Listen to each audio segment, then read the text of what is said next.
Oh, yeah, I'm sorry. Let me There start. we go. Okay, I call this meeting to order at 7:08. All right, are there any additions or subtractions to the agenda? Daniela? Hello, can we please strike ASRF allocations and AAC travel mini grant allocations? Thank you. Thank you. Phoebe? Strike TGIF allocations. Anna? Hi, can we strike the SWC programming fund allocations?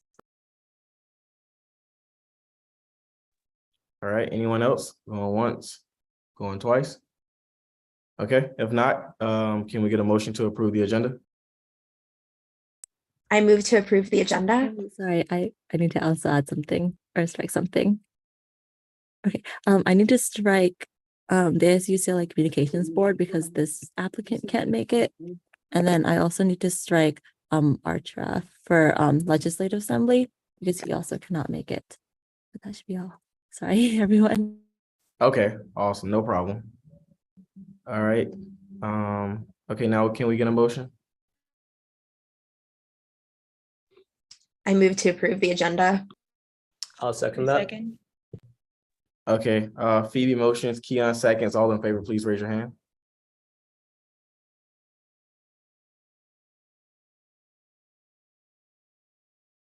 Okay, by a vote of 9-0, the motion is approved and the agenda for this week's meeting is approved. All right, now time for approval of the minutes. I hope everyone was able to review the minutes from last meeting. If there's any changes, please raise your hand and let it be known. All right, going once, going twice. Okay, can we get a motion to approve the minutes from last week? From the last meeting? I move to approve the minutes. I second. Okay, Eliana motions, Sarah seconds. All in favor, please raise your hand.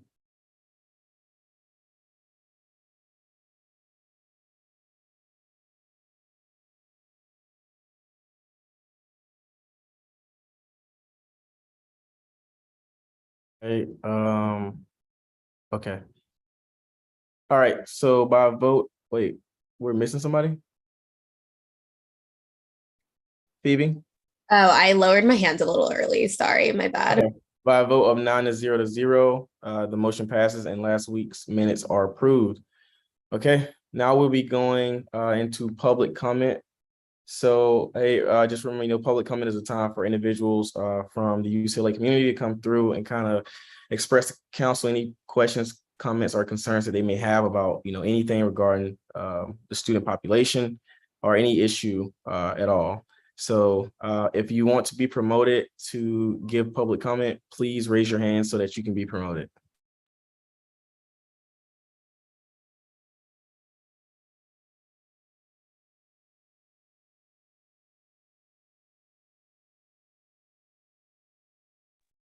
Going once, okay, we got Clara. Hi guys. Hi, I'm Clara. I'm the CalPIRG chapter chair at UCLA. I hope you all having a good start to the quarter. And as a reminder, CalPIRG Students is a statewide student-run and student-funded activist group that works on environmental issues, college affordability, and civic engagement. So I just wanted to give some quick updates and let you know what campaigns we're going to be working on in the fall. So over the summer, a couple of bills that we were working on actually passed. And this includes AB 2146, which is the first bill in California to protect our bees by banning the use of bee-killing pesticides in lawns and gardens. And also SB 54, which is a plastic pollution law that's the most comprehensive in the country so far, and it's expected to reduce plastic pollution by 70% by 2032. And so for this year, we're going to continue our work on plastics with a campaign to ban polystyrene or styrofoam in LA. And that's because styrofoam is toxic, bad for the environment, and 150 cities in California have already banned it. So we're hoping to get city councils to take action as well. And we're also going to be working to address students' basic needs by advocating for free textbooks at the UCs to remove that additional financial burden And we're also going to be doing some service work to address hunger and homelessness on campus.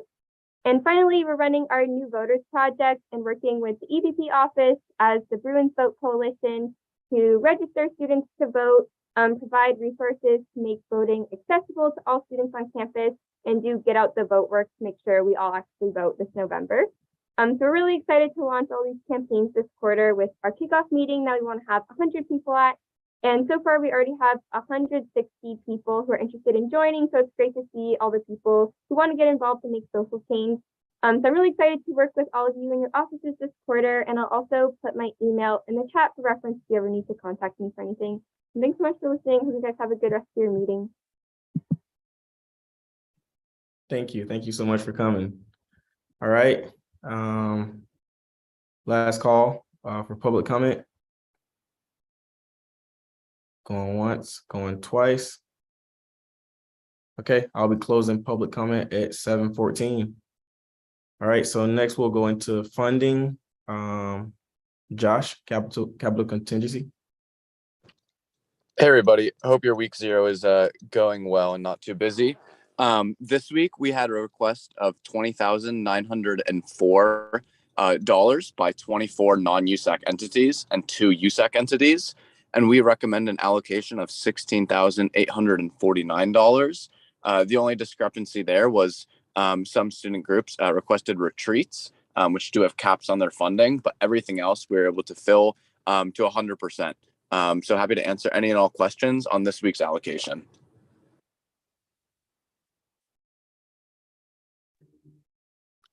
Okay. All right, and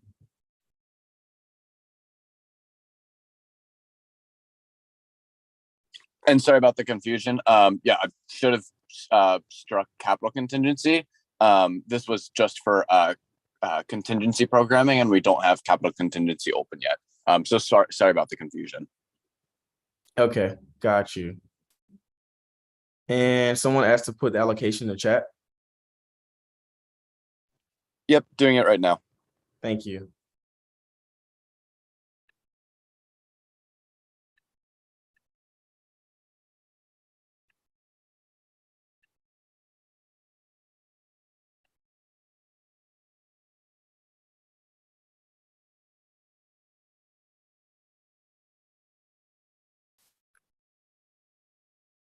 All right. Yeah, once we get that in the chat, we'll go ahead and get a motion, get that approved.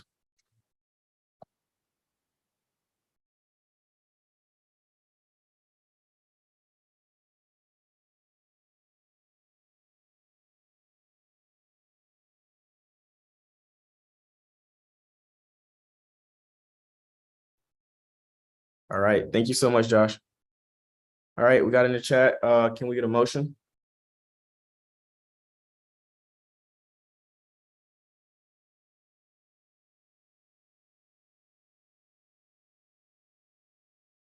I move to approve contingency allocation for this week. Second. All right, Phoebe motions, Keon seconds. All in favor, please raise your hand.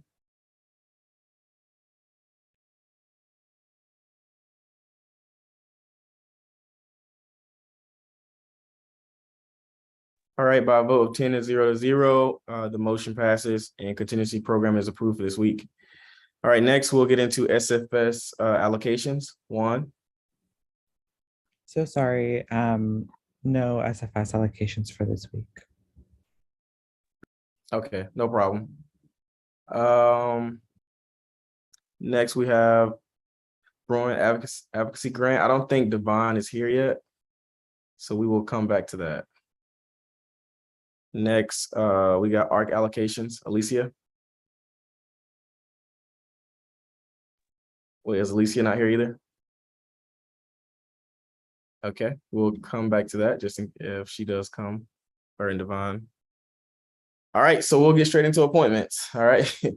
All right, so I think most of the individuals who are here are currently here. Oh, Devon needs to be promoted. I see her with her hand up.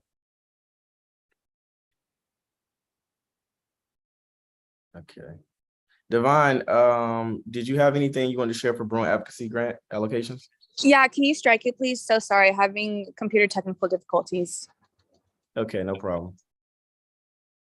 All right.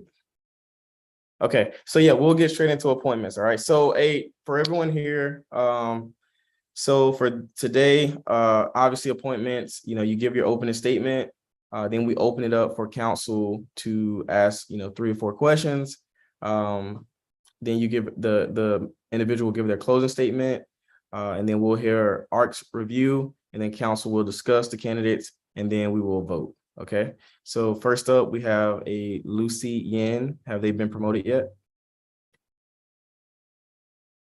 Okay, I see Lucy. All right. You are free to give your opening statement. Hey, great. Thank you so much.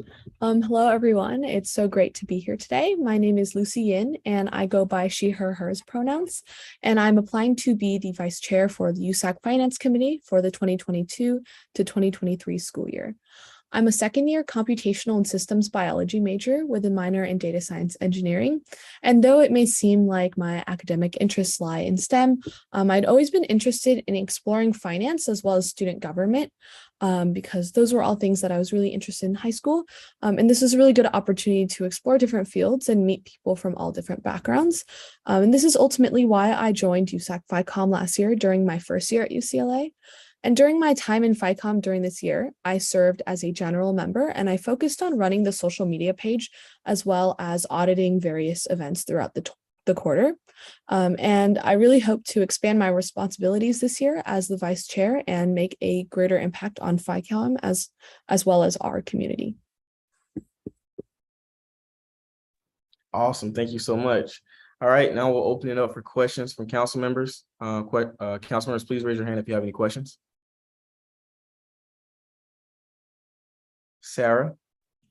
Hi, Lucy. Thank you so much for coming into our meeting.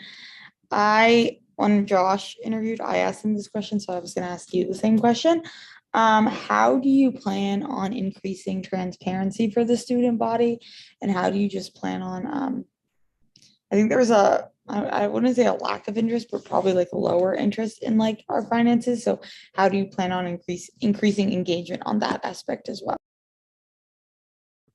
Yeah, definitely. That's a really good question. Something that I had thought about last year and I want to continue to work on this year. I know our committee has been talking about it last year, and I want to kind of continue to do that and expand on it, is having more comments on applications from organizations when they're like applying for funding, because oftentimes maybe there are some parts of like maybe documentation or anything else that might be missing.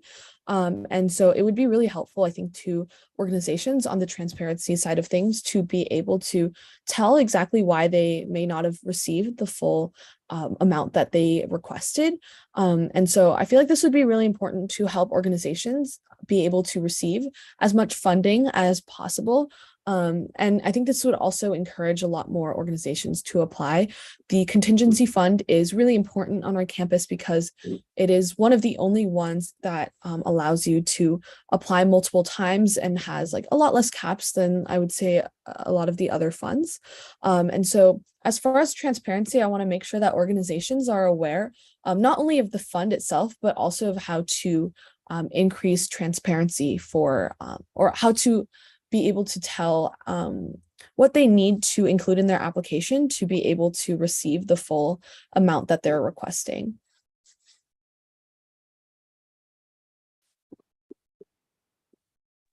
Awesome. Thank you. All right, Phoebe. I guess kind of a follow-up question on that one is just like, what is an equity issue that you've noticed regarding funding allocation to student organizations that you hope on solving in your role as FICOM vice chair? Yeah, definitely. Something that I saw last year is I think oftentimes we see a lot of applications from the same organizations. And so because of that, maybe we're not getting the same amount of representation because we're giving funding to a lot of similar groups throughout the quarter. And so what I want to work on this year is really on outreach and making sure that all of these organizations, especially those who are representing or serving underrepresented populations or underserved populations, are aware of this fund and are also aware of how to get as much funding as possible. And so part of vice chair's responsibilities would be planning panels and workshops. And so I think these could be a really great way to reach out to organizations who we may not have seen apply to our fund before, but could be very much like eligible. And encouraging them to apply in order to just have more equity between these student organizations, because I think oftentimes a lot of people are not really aware that this fund exists, and it really is a great fund for like anything from retreats to big events. So I think that's what I'm going to focus on in terms of equity for this year. Awesome. Thank you so much. Juan? Hi, thank you so much for joining us today. Your responses are amazing, and your application was also amazing in the fact that you're a second year. You're coming with so much institutional knowledge. It's so exciting and refreshing, which brings me to my question. How do you wish to grow in this position as vice chair? I know you mentioned both your ambitions, regarding equity issues, and you have so much knowledge about the vice chair's role. What do you think you'll be taking from this experience? Yeah, definitely. That's a really good question. I usually don't really think about like personal growth in these sorts of positions. So that's a really great question. Thank you. I think something I've always struggled with was like public speaking. And so I think this is a really great way to be able to practice that, whether it means like talking to our own meetings or communicating with different groups. And so I think that leads to the second thing. Something I want to personally grow in is outreach. And I kind of touched on that in the previous question, but I really want to work on reaching out to different groups. And I think this would be a really great way to practice and continue to kind of grow our fund and be able to have as many student organizations apply to our fund as possible. And so I would say like really putting myself out there is something that would really be entailed in this position. And I feel like I'll have a lot of room to grow in just so many different areas, but especially just like learning how to communicate with all different groups, whether it's just my committee or during panels or just reaching out to organizations, and also navigating through campus, because in order to find these organizations that we want to reach out to, you really have to find different resources and go through many different pathways to find organizations that you want to reach out to, and make sure that you're kind of having this really broad outreach to everyone to make sure that everyone has access to these funds. And so I think it'll be really interesting to really navigate our campus. I think I would learn a lot about what our campus has to offer and what students are doing here. Awesome. Thank you so much. Okay, that was our last question. Lucy, you're free to give your closing statement. Okay, yeah, thank you so much. So thank you guys so much for all of your really great questions. Just to expand on what I've been mentioning earlier, and just to emphasize my goal, I hope to be FICOM's next vice chair this year, in order to continue what we've been working on this past year, and also just to take it to the next level. With expanded responsibilities such as hosting the funding panels and workshops, I hope to be able to ensure that we're able to promote and foster a really diverse and inclusive campus, whether this means outreach to groups that may not often be represented in our funds, in our applications, or outreach to groups that are serving underrepresented populations, and also just recruiting a diverse panel for the panels that we're hosting for these organizations. And additionally, as the finance director for some other organizations on campus, I'm really excited to bring like a new perspective to the community, just being able to see both sides of things and maybe bringing up issues that I might see working on finance for a club, and kind of applying that to what we can do in USAC FICOM. And yeah, so I'm really excited to be working on USAC and FICOM this year. And I look forward to seeing what we can do. Thank you guys so much. Awesome. Thank you so much. I really appreciate you. All right, Art, can we hear your recommendation? Yeah, so ARC approved Lucy with a 3-0 vote. Okay, awesome. Does anyone want to, have any questions, comments, or concerns that they want to discuss amongst council? Art, do you want to give any comments about her at all? No, Lucy was just a great candidate. She's knowledgeable about FICOM and like knowledgeable about like what could be improved for FICOM. So I think that's why we all voted the way that we did. But yeah, Lucy's great. Okay, awesome. Thank you. All right, can we get a motion? I move to approve Lucy in as the vice FICOM chair. Can we get a second? I second Divine. All right, Sarah motions, Devon seconds. All in favor, please raise your hand.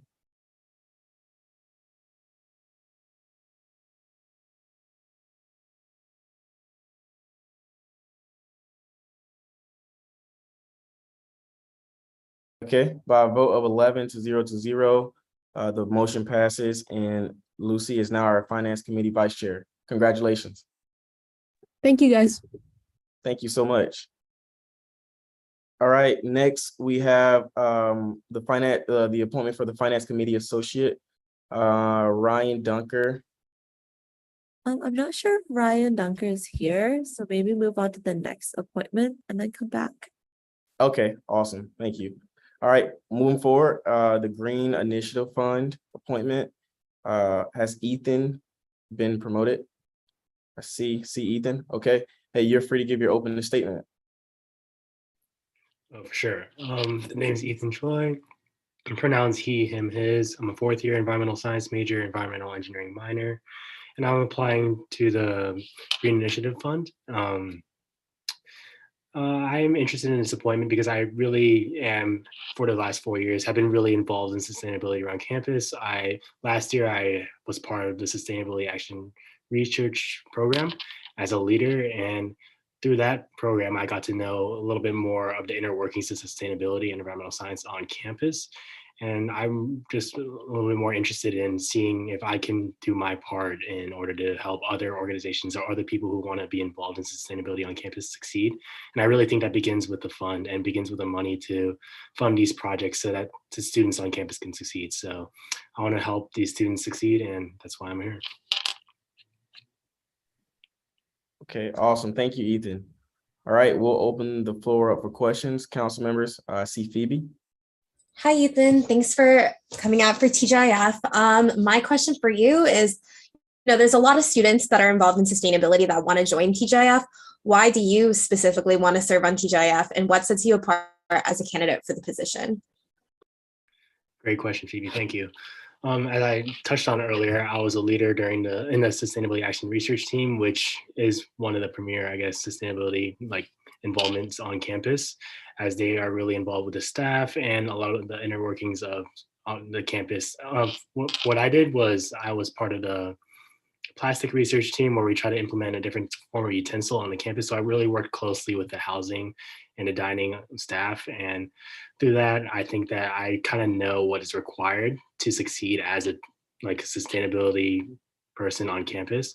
And also through my internship this past summer, I worked at BioNTech on their corporate sustainability team, their EHS team.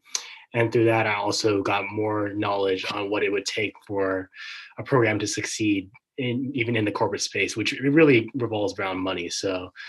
And I worked very in depth with the money there because I had to get my own initiatives approved and had to get them pushed through. And I saw the processes that it took in the corporate world. And I kind of want to implement some of those processes to streamline our TJF process here so that as many people can get the funding that they need as quickly as possible in order to get moving. Okay. Do we have next question?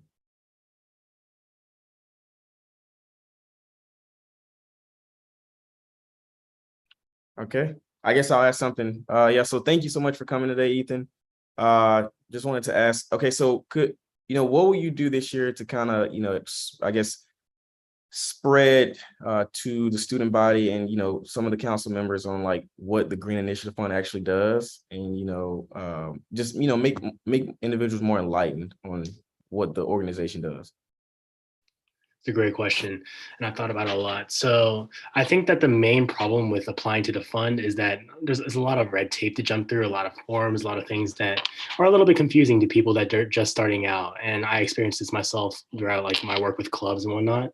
So I think that something that'd be really, really good for us to have was for the members of the Green Initiative Fund to go to each of these clubs that are related to sustainability or environmental science and maybe give like a short 30-minute like lecture and go through like a form of like how to approve or how to get it approved and what steps you would want to include and everything like that to make sure that these clubs can basically they just know how to submit the form and make sure there's not as much confusion.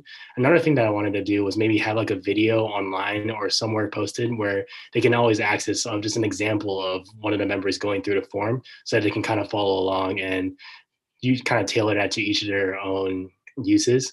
Because I think that, again, it's just the process of applying for the fund is pretty daunting. So if we can dumb it down and make sure that it's as easy as possible for all these people to apply to the fund, I think that really, I guess, push our sustainability on campus. Okay, awesome. Thank you. Eliana? Thanks. Appreciate it. So yeah, my question is just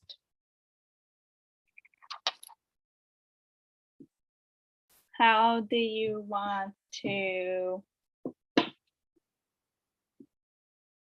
promote like additional creativity in this area? So your question was how to promote additional creativity. So how are we gonna get more people to sign up? Or if I could just clarify that question. How to get more, good clarification. So yeah, just how to get more people to be involved and have more, how to get more people to be involved and hopefully create some new innovations that can maybe spread beyond this campus and be used in other places also. Right. So I think that just to increase the breadth that we can apply to fund to, I think that there's a lot of different things that even clubs that aren't directly related to environmental science or sustainability can do in order to get access to this fund. Like even making their product, let's say, because BioNTech is a bio research firm or company. So even they have a section for sustainability. So if we can maybe clean up the lab processes, for instance. So let's say there's a medical research club that wants to apply to the fund. If we want to push them through a program like the My Green Labs program, which is a program which goes around the country and helps these labs become more sustainable, then they would also have access to this fund in that regard to upgrade their supplies, things that are more sustainable or things that are more eco-friendly. So I think that would help include a wider array of clubs and different ideas and kind of tie it together under the umbrella of sustainability. And that as a whole would increase the sustainable culture on campus. I hope that answered the question adequately. Excellent. Thank you so much. Appreciate it. Juan? Hi, thank you so much for coming today. My question is specifically about kind of like where your education at UCLA aligns with this position. So you're an environmental science major, and I feel like this position is like, it's praxis, is where like theory meets like real life application. So how do you see kind of like your academic work influencing and boosting your impact in the TGIF? So I think that the main point is that I've really worked on the opposite side as the applicant to this fund multiple times, and I am very familiar with the application process. And then through that, I can see maybe points that could be improved, and then that I would love to have the chance to improve. Like for me, it was always the confusion on like how to fill out the form. Like in that timeline of it, it's like there's a little bit of a lack of transparency, I think. And that isn't a fault to the TJF currently. It's just that it's a little bulky at the current time. So I want to help clarify as a person who has been applying to it and has had some difficulties. I think I can provide very good insights because I was in leadership positions for multiple clubs and sustainable action research last year, for example. And I I know how hard it is for these students to apply to it. And if it's hard for even just regular members who aren't in the leadership to apply for it, I feel like that already eliminates a lot of the good ideas there too. So I want to make it so that even people who have a mild interest or just have a random idea can have the chance to explore the idea on campus. As I think that UCLA should really push that forward, as sustainability has taken a back seat to a lot of other initiatives on campus. And I think that post quarantine, I think that it's time for it to come back and again step into the spotlight. And I want to help, I guess, push that through. All right, Anna.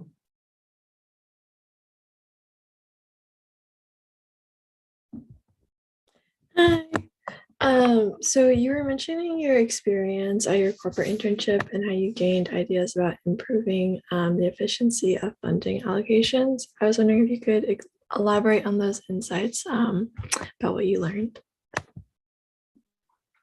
Right. So most of it is that there was a little bit of a hard time at the beginning of it when I was trying to get my projects funded, just getting it approved by the panel. And I think that it was just a little bit of a lack of knowledge on how to do it. But when I found out, it was just the process itself. It's kind of hard to explain. Give me 1 second. So the process itself was just, after I kind of asked questions, they clarified it, and then they sent me examples of forms that are already filled out, and then like they explained each part. They had like arrows and a legend to it, which kind of explained the form out and say, this is what you need here. This won't get approved. This will get approved. And by providing examples that people can follow, it puts the initiative in the hands of the students or people applying to the fund. And I think that as long as they have the available resources and aren't kind of bumbling around, it will help out a lot with people applying to the fund. So I think that's the main thing I want to do. I just want to increase, or just make it more easy to fill out the forms that are necessary to get the funding. Thank you. Okay, awesome. All right, it seems like that's our last question. So Ethan, you're free to give your closing statement. Of course. So thank you for the opportunity. I'm happy to come up here and talk about my passions and my interest in the position in TGIF. And again, I just really want to emphasize that I think it's time for sustainability to really come forward again. The initiatives that I found out last year or before quarantine, I feel like we were going in a really good pace, but it has been set back a little bit. And there are students who want to work with sustainability, but don't have the opportunity or don't have the knowledge on how to get really started. And I think, as I said earlier, that it really starts with the funding.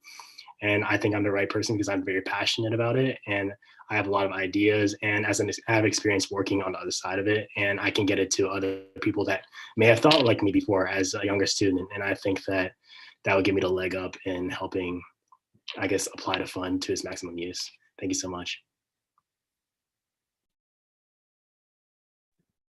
All right, thank you so much for that, Ethan.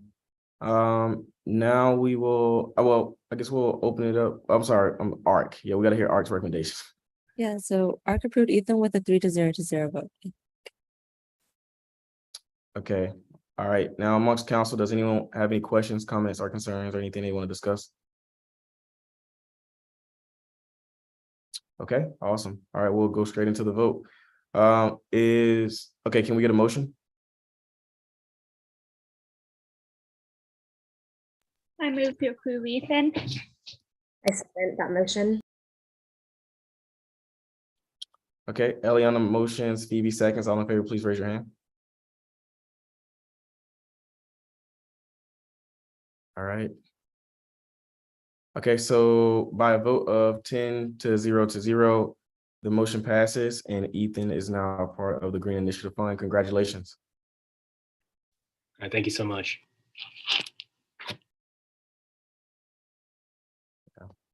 I know everyone probably said Kiana had to run and do something real quick. That's why he couldn't vote. Just giving y'all a heads up. All right, moving forward. So just backtracking, did Ryan ever join? Ryan Dunker? I do not see Ryan, but let me Okay. follow up on Ryan and see where he is. Okay, no problem. All right, next up, we have the Judicial Board Associate Justice appointment. And we have Adam Thaw. This is a very important appointment. Looking forward to hearing from you, Adam. So you're free to give your opening statement. Sure. Hi, everyone. My name is Adam Thaw. I use he, him, his pronouns, and I'm currently a junior majoring in world arts and cultures. So I'm applying for the associate justice position on the USAC Judicial Board. I do think that I am the most qualified candidate for this position for a variety of reasons. I've been involved with USAC since my freshman year, so I do understand the nuances of working not only within a communal governmental setting, but specifically the organ that is USAC. However, in my time within USAC, I realized I had more of a passion for implementing policy and things that were tangible, more results-based rather than idealistic. I wanted to maintain my involvement within USAC this year, but it was very important to me to find a position that would combine my strong passions for writing with my aforementioned passions for a tangible policy and change that is more definitive and less arbitrary than I've seen in the past. Awesome. Thank you. Thank you for the opening statement. All right, now we'll open the floor up for questions from council members. So council members, please raise your hands if you have any questions. Hazuka, is this an old hand or is that a new one? Okay. I'm sorry, it wasn't old hand. No, you're fine. It's okay. All right. So yeah, council members, if you got questions, please raise your hand. This is a very important position that we're adding today. So.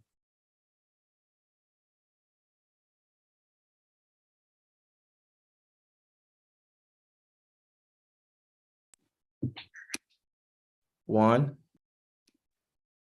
Hi, Adam. Thank you so much for joining us today. My question is to elaborate a little bit more on your experiences.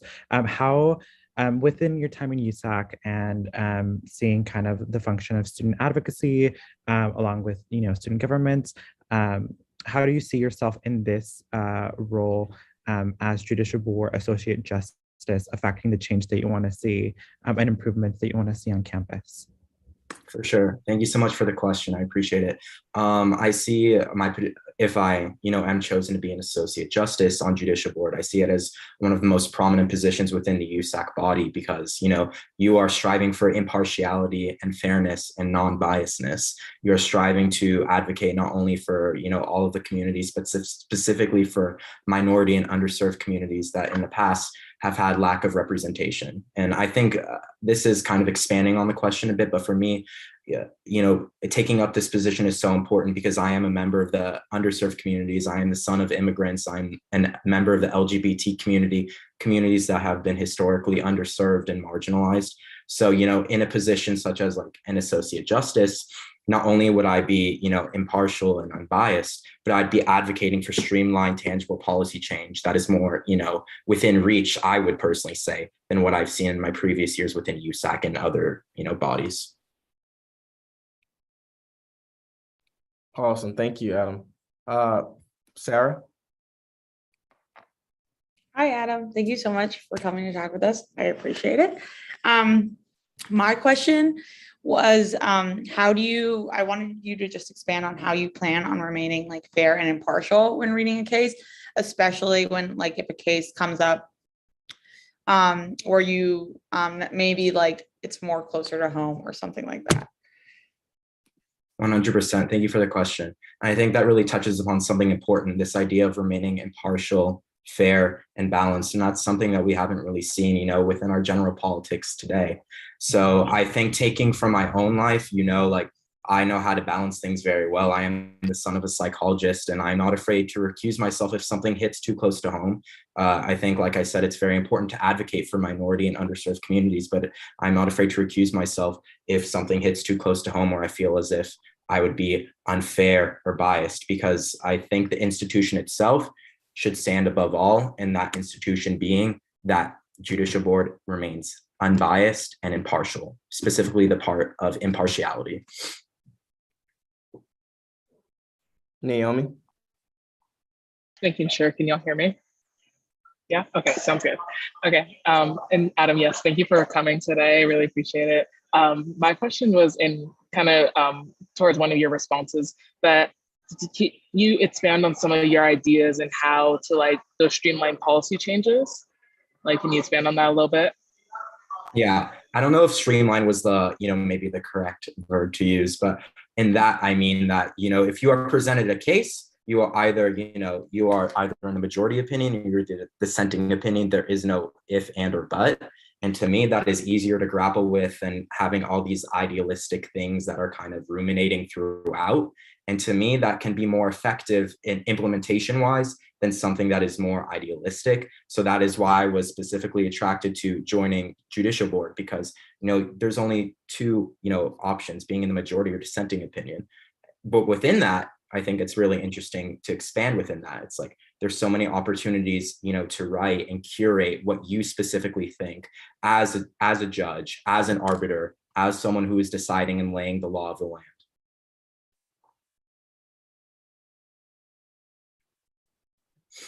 Awesome. All right, thank you. Do we have any more questions, council members? All right, I think I'll shoot one at you, Adam. All right, so in regards to the judicial board, right? I know I think we have to make one more appointment, right? And a lot of the older judicial board members are leaving, so you're going to be one of the newest members if you're approved.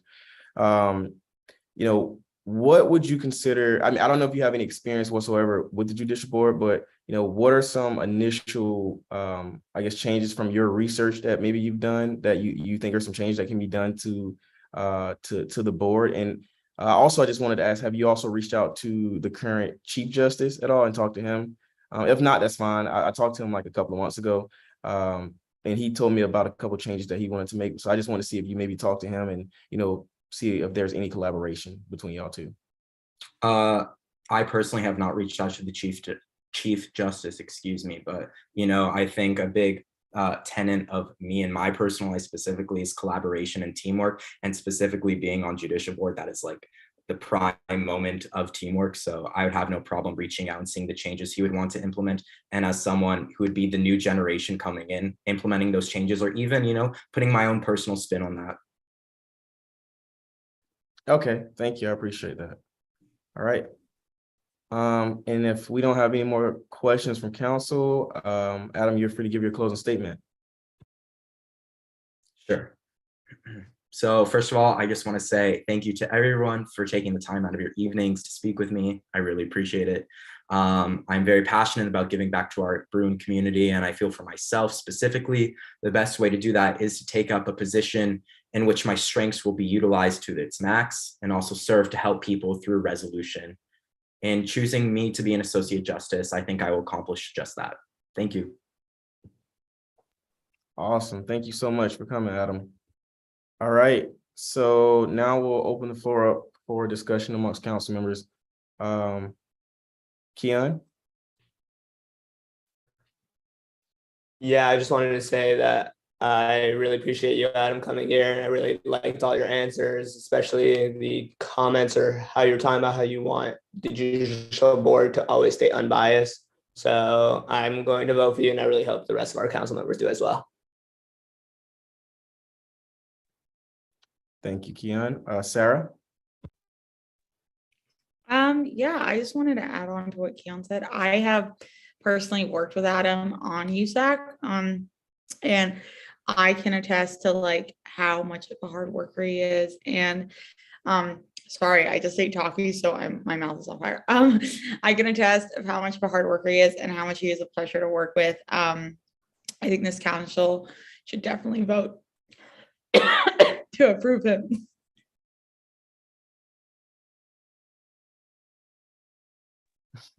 You okay, Sarah? All right, awesome. Okay, thank you. All right, Art, can we hear your recommendation, please? Yeah, so ARC approved Adam with a 3-0 vote. Awesome, thank you. All right, so if we don't have any more questions, comments, or concerns, can we get a motion? I move to appoint Adam Thaw to the judicial board. And I'll second that. All right, Sarah motions, Keon seconds. All in favor, please raise your hand.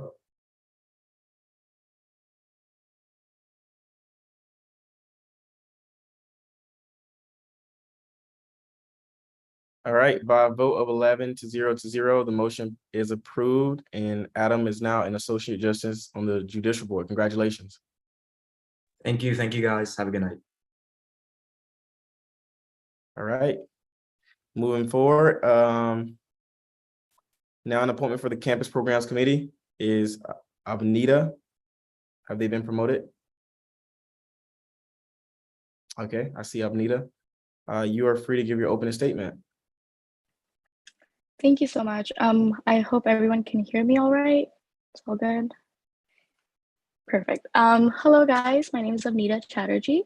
I go by she, her pronouns. I'm a current 4th year studying neuroscience, and actually I've been a part of USAC since my sophomore year. I had the privilege to work under 2 different IVPs, and last year I just wanted to make a little more significance towards the student organizations that we have on campus. So I got the opportunity to work with CAC, and I saw how it actually changes and promotes more Bruin energy and Bruin life, especially when we were going through this remote hybrid situation and all the student organizations were having trouble just knowing what to do on campus, off campus, how to reach out to the student government, and just to mediating that and having that communication pushed me to go for a 2nd year and doing more on-campus based work, and that's why I've been for this appointment as campus program committee. Thank you. Thank you so much. All right, we'll open the floor up for questions from council members. Council members, if you have any questions, please raise your hand. Naomi? Yeah, thanks for coming out. We really do appreciate it, especially because it's late. But I just wanted to ask if you can expand a little bit more on your experiences, past experience, and what you think you bring to this position. Of course, thank you for asking the question. So past experiences, I know academic wise, I am away from like the funding or financial criteria, but I have in every organization that I've been part of on campus, I'm always drawn towards the financial aspects, just to know that our organizations have the adequate resources to provide as much community service as well as more help towards our Bruins. So especially with the appointment that I had last year with CAC, I got to see how our students branch out off campus and help out our community, and how the funding process have changed over the years. They had some issues, they had some difference between the applications, which we helped provide some ease to them, and just got their feedback to know what we could do and approve in the other upcoming academic years. And I hope to fulfill those ideas through this new position.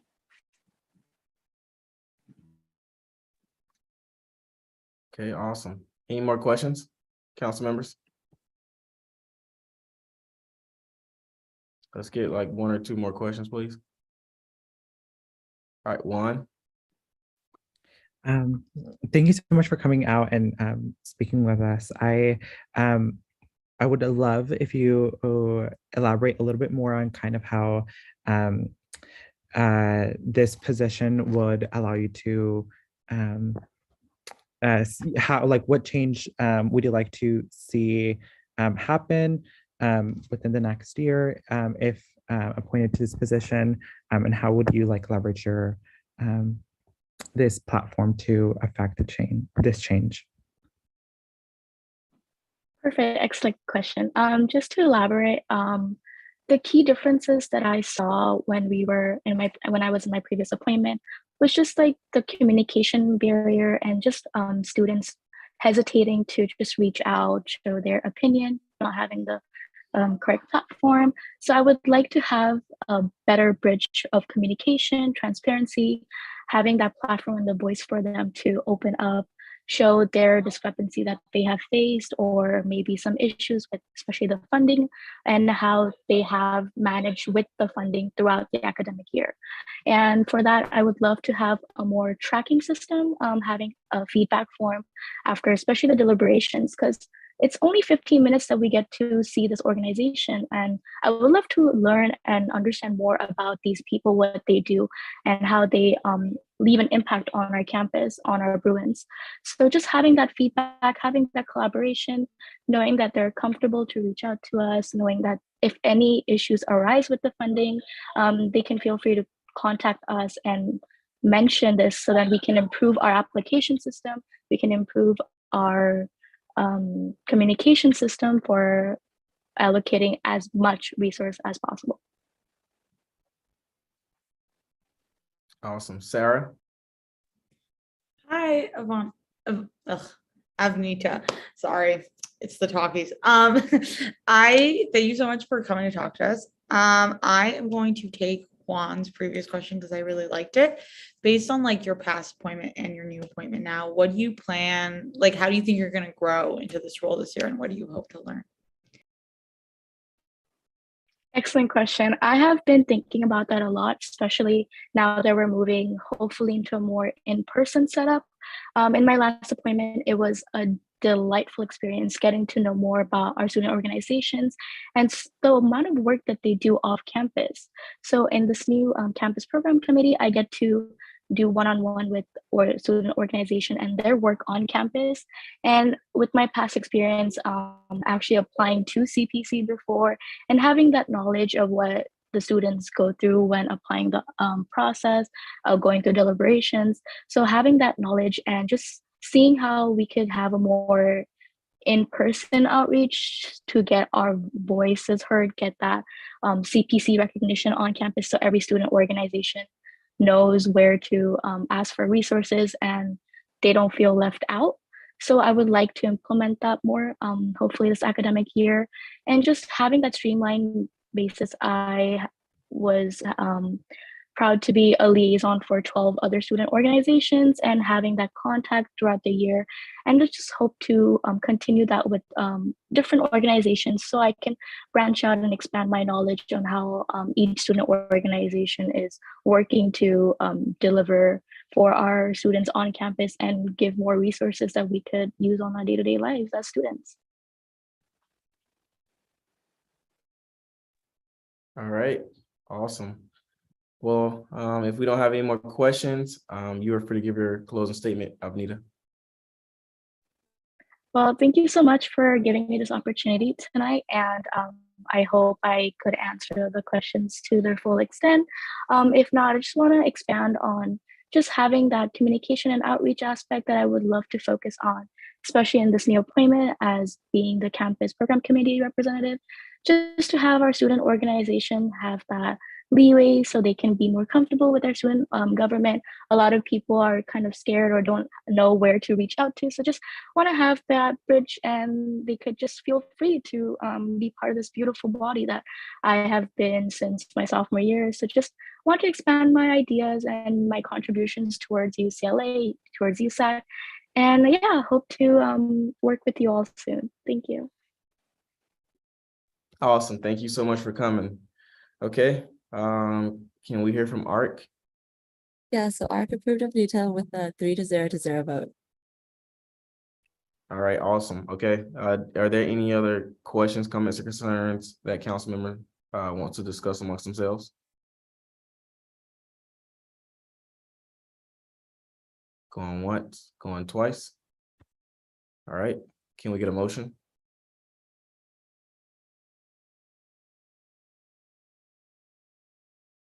I move to approve Avnita for the campus programs committee. I second. Okay, Eliana motions, 1 second. All in favor, please raise your hand.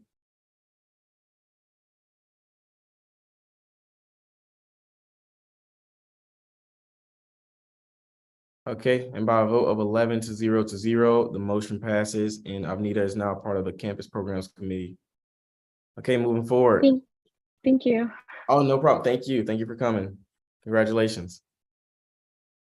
All right, moving forward, we have the Community Activities Committee. I see we have 2 candidates up for this. It's 2 positions, correct?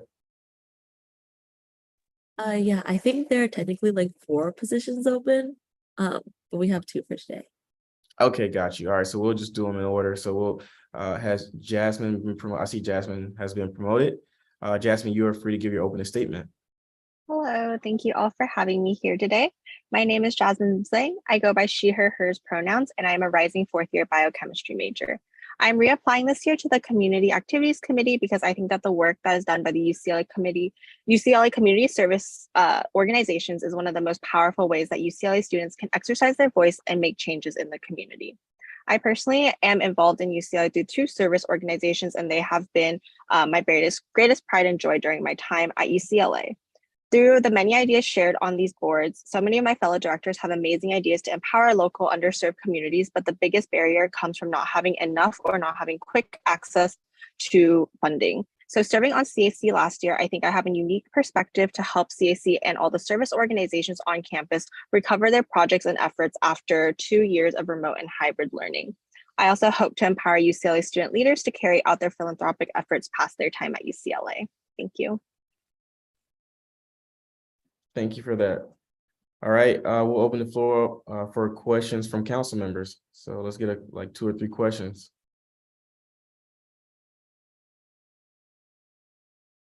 All right, I guess I'll start it off. All right, so Jasmine, thank you so much for coming today.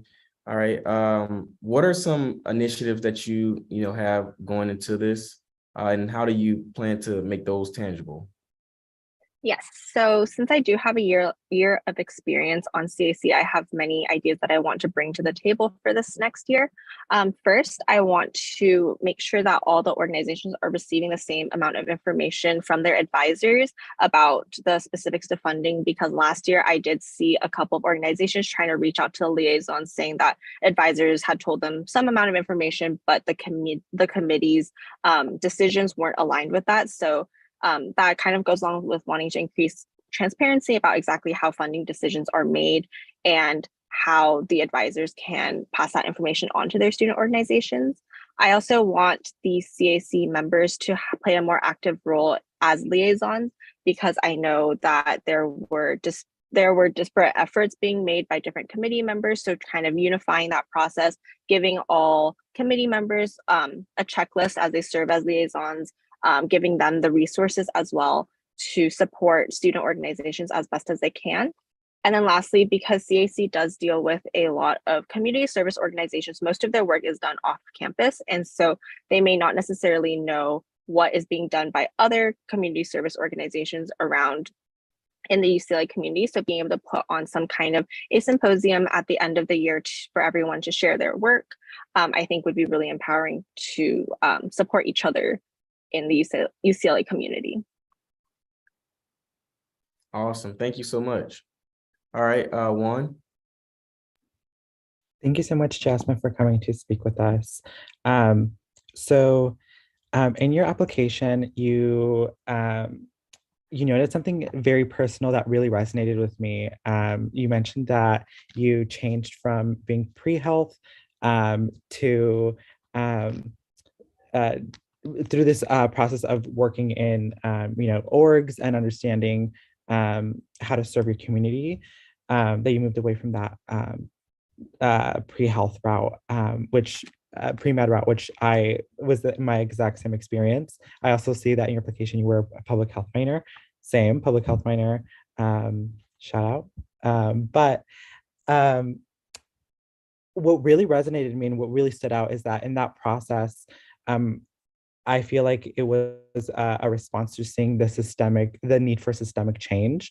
And I would love to pick your brain and see how do you see the role of both this position, but also us as representatives, as student representatives, to affect the change on campus to maximize our community service impact. I know you mentioned budgeting or access to resources, financial resources to execute these projects, but what other how do you see our roles in affecting this change in the community and maximizing our impact? Yeah, that's an excellent question. I definitely think that there's a lot that we can do as student representatives. We all come from such a diverse body as well. So we obviously will each have kind of our own areas that we will be more knowledgeable in or want to speak out more about. But I think just keeping an open mind and always being educated, which is why I think that symposium at the end is so crucial, to be able to celebrate the work that's done by all sorts of the organizations. I just know that during my time last year on CAC, I heard so many organizations that I never even knew existed on campus, which actually inspired me to go out and join a lot of them as well, from organizations that are helping incarcerated individuals back into society, from different health orgs that are helping different underserved populations. So like the sorry, the Latinx community, Asian Pacific Islander communities, Hispanic communities. I think giving them that space to really spread the word throughout the UCLA community, because that change, part of change is enacted by strong leaders, but also by power in numbers. And just having that awareness will help to enact the change that we want to see. I hope that was adequate in answering your question. Okay, thank you. Sarah? Hi, Jasmine. Thank you so much for coming to talk with us. My question was you sort of touched on it a little bit with Carl's question, but since as a returning person, what happened last year within this position that you didn't enjoy that much and that you would like to see change for this year? Yeah, I think that's it. Yeah, thank you. I touched on this a little bit on my ARC interview as well. So I would just like to repeat that a little bit here. I think as CAC committee members, because we serve as a liaison, we get to hear what difficulties that organization might have. And we obviously want to do our best to try to support them, but sometimes we didn't feel necessarily as supported as committee members to provide them with those resources. So then it kind of became a backlog of they would ask us, we would have to ask the PAB assistants or the SOL advisors, and the communication just got really backed up. So I think being able to set up a more streamlined process in order to get funding correctly, timely. The example that I gave at the ARC interview was that last year's CAC fall mini application wasn't actually heard until the end of fall quarter. So a lot of organizations weren't able to receive their funding on time. Another thing that I think I want to implement for this year is that different committee members show up to different hearings, because only 5 members are needed to meet quorum, but the committee does have a total of 8 members. So sometimes decisions are made unequally across the board depending on which committee members are present at the hearing. So keeping a document that clearly delineates what the funding decision should be, and being able to relay that to the orgs that are applying for funding to increase transparency, I think is also really important, so that everyone receives funding equally and fairly.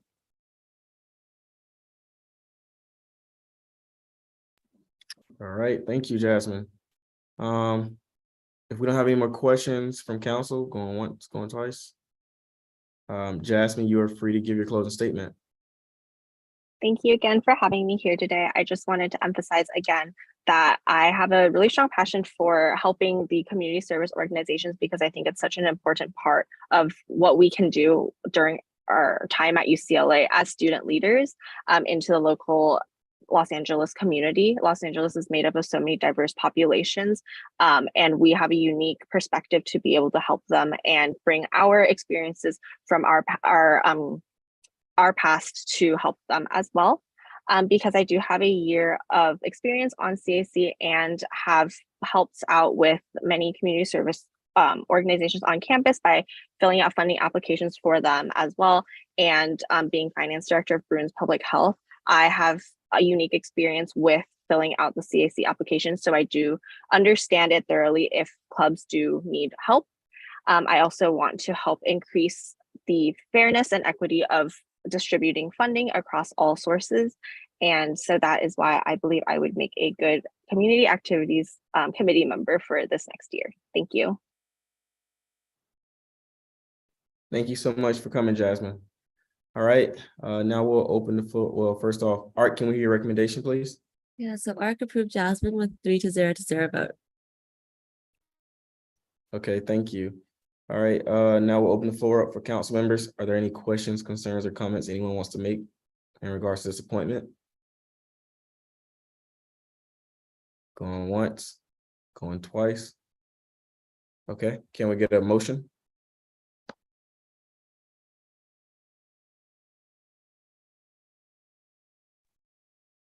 Yeah, I move to approve Jasmine for Campus Activities Committee.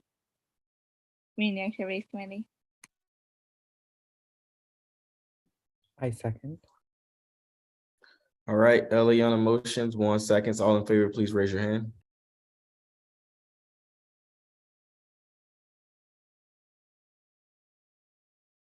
All right, by a vote of 11 to 0, the motion passes and Jasmine is now part of the Community Activities Committee. Congratulations.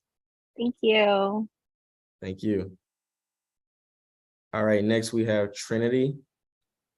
Have they been promoted yet? Oh, I see. Okay, Trinity, you are free to give your opening statement. Hello, my name is Trinity Vu. My pronouns are they, she, and I'm an incoming 4th year majoring in microbiology, immunology, and molecular genetics with a minor in Asian American studies. And I'm applying for the position of Community Activities Committee member. So having served as the finance director for Asian Pacific Health Corps under the SAPOSA Health Caucus this past year, in addition to managing my organization's budget, I've written applications for and attended hearings for CAC regular, LDF, summer, fall, winter, and spring mini funds. So building upon and utilizing my previous experience and familiarity with not only CAC applications and hearings, but also just work in general as a project director of a service org, this year I hope to continue working with the CAC, but this time as a committee member, instead working towards increasing transparency and ease of navigating the funding process through the lens of someone who's been in their shoes to help support organizations and their missions to serve underserved communities, just like CAC has done for my organization and many others in the past. Thank you. Thank you so much, Trinity. All right, now we'll open the floor up with questions from council members. Eliana, I see you have a hand up. Was that an old hand or is that new? Thank you. Oh, yeah, that's new. So my question is, what are your plans to support cooperation among the different community service orgs? So in regards to promoting cooperation among the community service orgs, I think one big issue in preventing collaboration and community among the different service orgs, which I've noticed in my org last year, was just the overall lack of knowledge regarding the other orgs, especially regarding the work they do and the different communities that they serve, regardless of if that's overlap within communities or unique communities that have shared interests and whatnot. And unfortunately, last year, while I'm pleased to hear that previous members of CAC who spoke at this hearing did serve well as liaisons for their organization, unfortunately, the liaison that my organization had did not reach out to ever check up on us. And while I did email them a few times, I never received a response. So instead I had to turn to communicating with our sole advisor, but luckily she was very communicative and knowledgeable about CAC. So not having the liaison did not reflect and impact our organization negatively. So I think one good thing would be for the liaison to not only help promote communication between themselves and their orgs that they are helping, but to help establish an area in a space where the orgs that they're in charge of are able to introduce and communicate with each other. So I think that one good way to do this is by sending emails at the beginning of the year once liaisons are assigned, just introducing and giving essentially a small spiel about what the different organizations do and that they are able to reach out to each other if necessary. And then another big issue, I think that proves a large obstacle in regards to collaboration is, again, simply lack of funding. And if lack of funding for an organization and their own programming is already an issue, unfortunately, programming with another organization and therefore increased costs is simply just not realistic and feasible. So I think that working to increase transparency with and ease of navigating the funding process to help more organizations actually be able to obtain funding would definitely be useful, especially in terms of newly established orgs. I'm sorry, I'm droning on, but I'll wrap up quickly.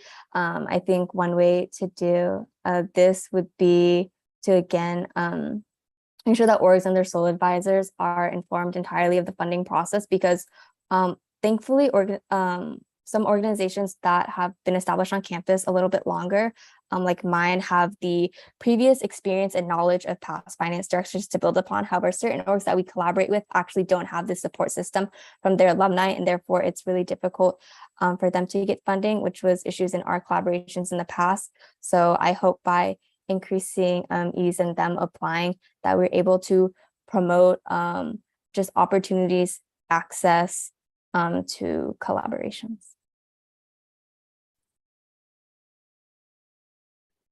Thank you. Juan? Thank you so much, Trinity, for coming to speak with us today. I really, really love that you are the finance director and like have such a intimate knowledge and experience working with CAC and transitioning into this into the role of this committee. Sounds very natural, and you present so much institutional knowledge. So I want to elaborate a little bit more on that. I want to know how your in your experience with working with CAC. I know you mentioned in your application transparency and general, I guess, accountability, but also right now you expressed how to build collaboration and overcoming these barriers. How do you see yourself in this position, leveraging the change that you want to see as a person who was the direct recipient of, the CAC committee's impact and influence? Yes, thank you for that question. So I think one thing, I'll get into some of my ideas specifically a little bit later, but I think the main issue and then comes in terms of opportunity in enacting change and empowerment through this position as a committee member, as opposed to just a project director who is applying to the organization, is actually the opportunity to voice and have my opinions and ideas heard by other committee members who are likely other directors of service organizations themselves. And I think that by having a more direct access to voicing my ideas with peers and having a more direct access to being actually able to enact change, as opposed to just like a project director who has to send emails who may or may not be answered. And then some ideas that regarding, because I already went over a little bit on collaboration and communication, I'll go more into the increasing transparency and accountability.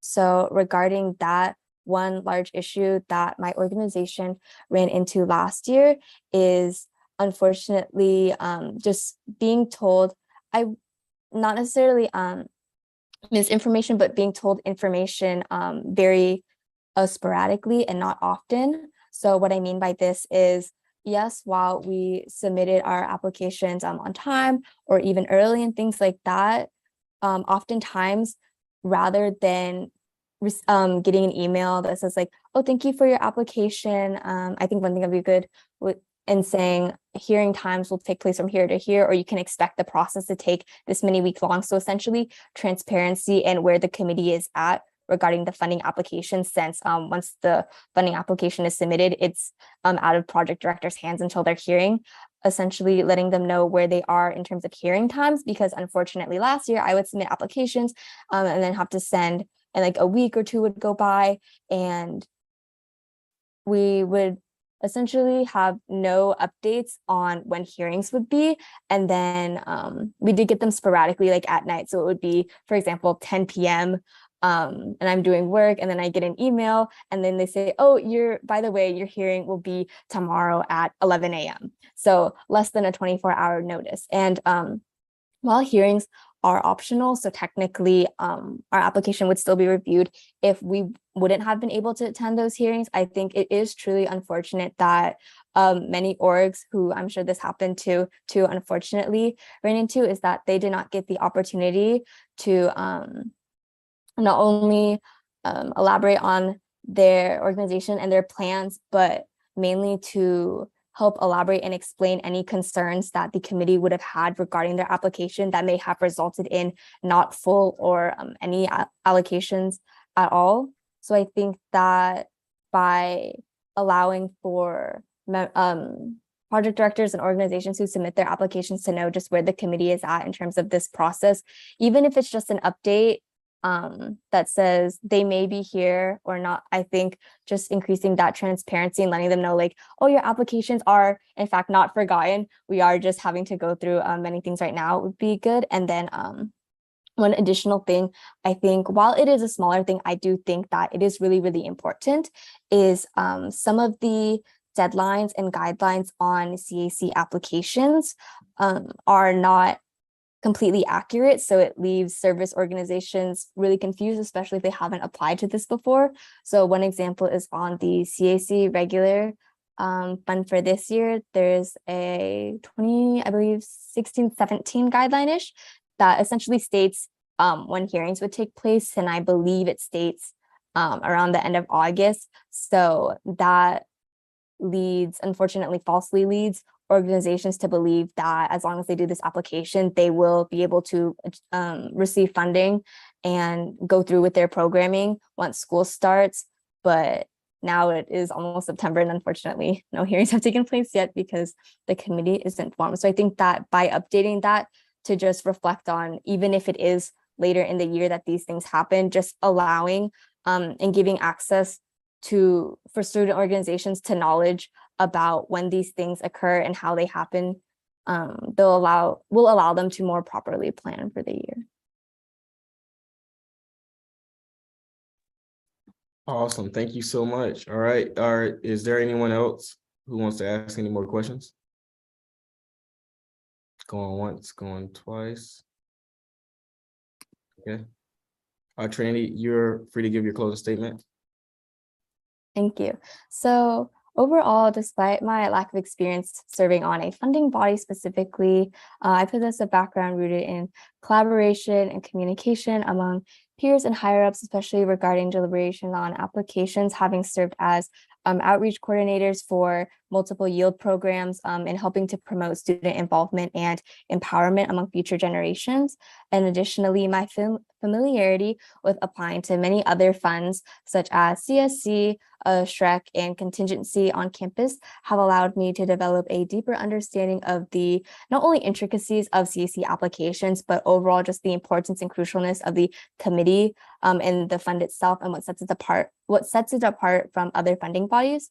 So therefore, I believe I would be a good fit for this position due to my experience applying to and interacting with CAC, my understanding of what the responsibilities of the position entails, and goals of increasing transparency of the committee and ease of navigating through the funding process for organizations to empower not only student leaders, but also the general student body in serving disadvantaged communities. Thank you for your time.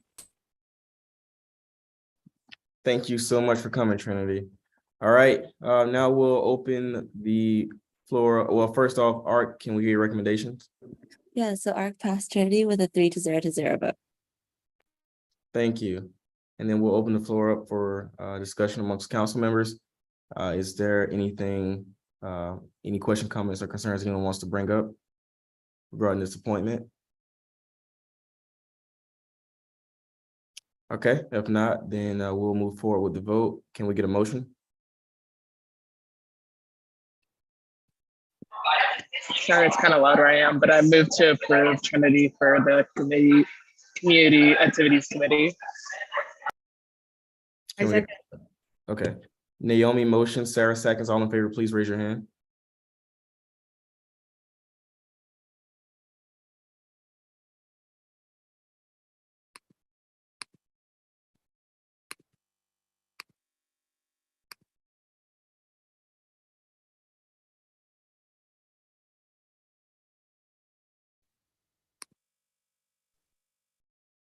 All right, all abstaining, please raise your hand.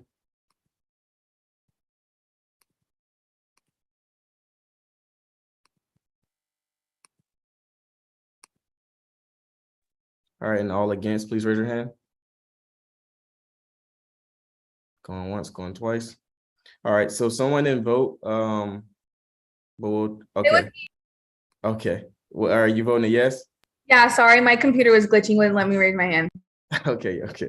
All right, by a vote of 11-0, the motion passes and Trinity is now part of the Community Activities Committee. Congratulations. Thank you so much.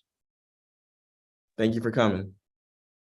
All right, moving forward, the Committee on Planning and Budget. I hope I'm pronouncing this right. We have a Vicus or Vicus. It's Vikas. Vikas, okay, sorry about that. All right, hey, you are free to give your opening statement. Okay. Hey everyone, my name is Vikas. I use he, him pronouns, and I'm an incoming freshman student in stats major UCLA. In high school, I've had some leadership experience in some clubs, like being the founder of the AP Test Prep Club and the vice president of the Speech and Debate Club. I've also had roles in clubs like DECA and robotics, where I worked in finance and fundraising, respectively. If selected for this position, I'd like to focus on increasing USAC accessibility and transparency with the student body. I'd also review the existing budgeting and funding allocations for USAC and move funding from areas that don't really use the money that they're given to existing events and new activities and programs. As a stats major, I'd also like to see new STEM programs receive funding and advocate for this to represent UCLA's intellectual diversity. I'd also be in contact with different clubs and interest groups to get as diverse of a perspective as possible. Overall, I believe the combination of my experiences and my perspective as a STEM student will make me the right fit for this committee. Thank you. All right, thank you for coming. Okay, so we got some questions. We open the floor for questions. Sarah? Hiya, thank you for coming to talk with us. Question, I just want to make sure I heard you right. Are you a first year? Yeah, I'm a first year. Oh my God. Well, first off, welcome to UCLA from USAC. Oh, thank you. So my question is a two-parter. One, as a first year who lacks experience specifically at UCLA, how do you hope to make up for that, either with past experiences or anything else you'd like to add? And two, how do you, I did a little Google search and it says your position interacts with like the vice chancellor and the CFO of UCLA. So how do you plan on work with them to represent student interests as a member of this committee? Okay, so for the first part of the question, relating to possibly like a lack of experience as a incoming freshman student. In high school, like I said, I was involved in certain clubs. I was the founder of the AP Test Prep Club, and I was the vice president of the Speech and Debate Club. So in both of those clubs, I had leadership roles. So I had some experience there with taking the initiative and making important decisions. And I know that USAC and the being in the position of being in the committee of budgeting planning is going to be a bit of a step up from that. But I think I will be able to work with my colleagues and people who have already been in the game for a little longer and have a little more experience than me to get their feedback when necessary. And I think with a little bit of help from the people around me, I think I'll be able to manage it pretty well. What was the second part of your question again? Basically, how do you plan on working with admin to represent student needs? Okay, yeah, how do I plan on working with admin to represent student needs? I guess to best represent student needs, it would be a good idea to get an idea of what the student needs are to the best of our ability. So making sure that we're actually representative of what the overall student body wants. So I think one of the best ways to go about this is using social media. Social media is a pretty effective and powerful tool that lets us connect with people. So I think if we use the USAC, this is an idea, for example, if we use the USAC Instagram more effectively, if we used it to follow more UCLA students and use that to engage with the leaders of current student organizations at UCLA, we would be able to get as diverse or as broad of a perspective of ideas and backgrounds as possible. And if we do this, then we'll get, I guess, a pretty well representative idea of what the student council wants. And then we can use this with admin to make decisions that reflect the interest of the student body. All right, Juan. Thank you so much for coming to speak with us. I first, like Sarah, want to commend you for coming and applying. Being your first year at UCLA is such a huge milestone, but applying for an appointment on your first year is even more incredible. So thank you so much for applying. We love underclassmen applying and getting into these positions. So my question revolves around kind of your experience and strengths, I think will be strengths for this position. So because you don't have experience, we're all still learning how UCLA operates. But as a first year, you're both going to be learning and acclimating to this new environment. How do you see this as a strength to see how the budget operates and how your new perspective might improve or enhance the committee? Okay, that's a really good question. I think that me being actually kind of new would be a pretty beneficial strength in the sense that most of the people in USAC, I think, are at least a second year or above. So there's not really, so like there's pretty good grade representation from second year onwards. And I think being a first year, there's probably very few people like me on USAC. So I would represent the other first year students who probably don't have that much representation already. So even though I get that there may be a couple more challenges, I guess, for me, since I'm a little bit newer and I might have to kind of get used to how things are run. I think my biggest strength is that I'm newer, is that I'm a freshman student. So that way I'll be able to, I guess, be more reflective of how other freshman students are feeling, and I'll kind of be able to better understand like their own confusions and their own struggles, and I'll be able to kind of use my own platform and like my own how I also relate to these things to reflect these challenges and struggles and kind of bring them to light and do whatever I can to help.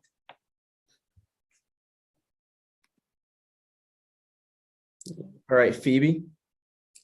Hi, my question is just, I guess I'd like to hear an example of a time where you had to learn something quickly that was a little complicated, just because like that's kind of like indicative of what you might have to do like on the job as part of this committee.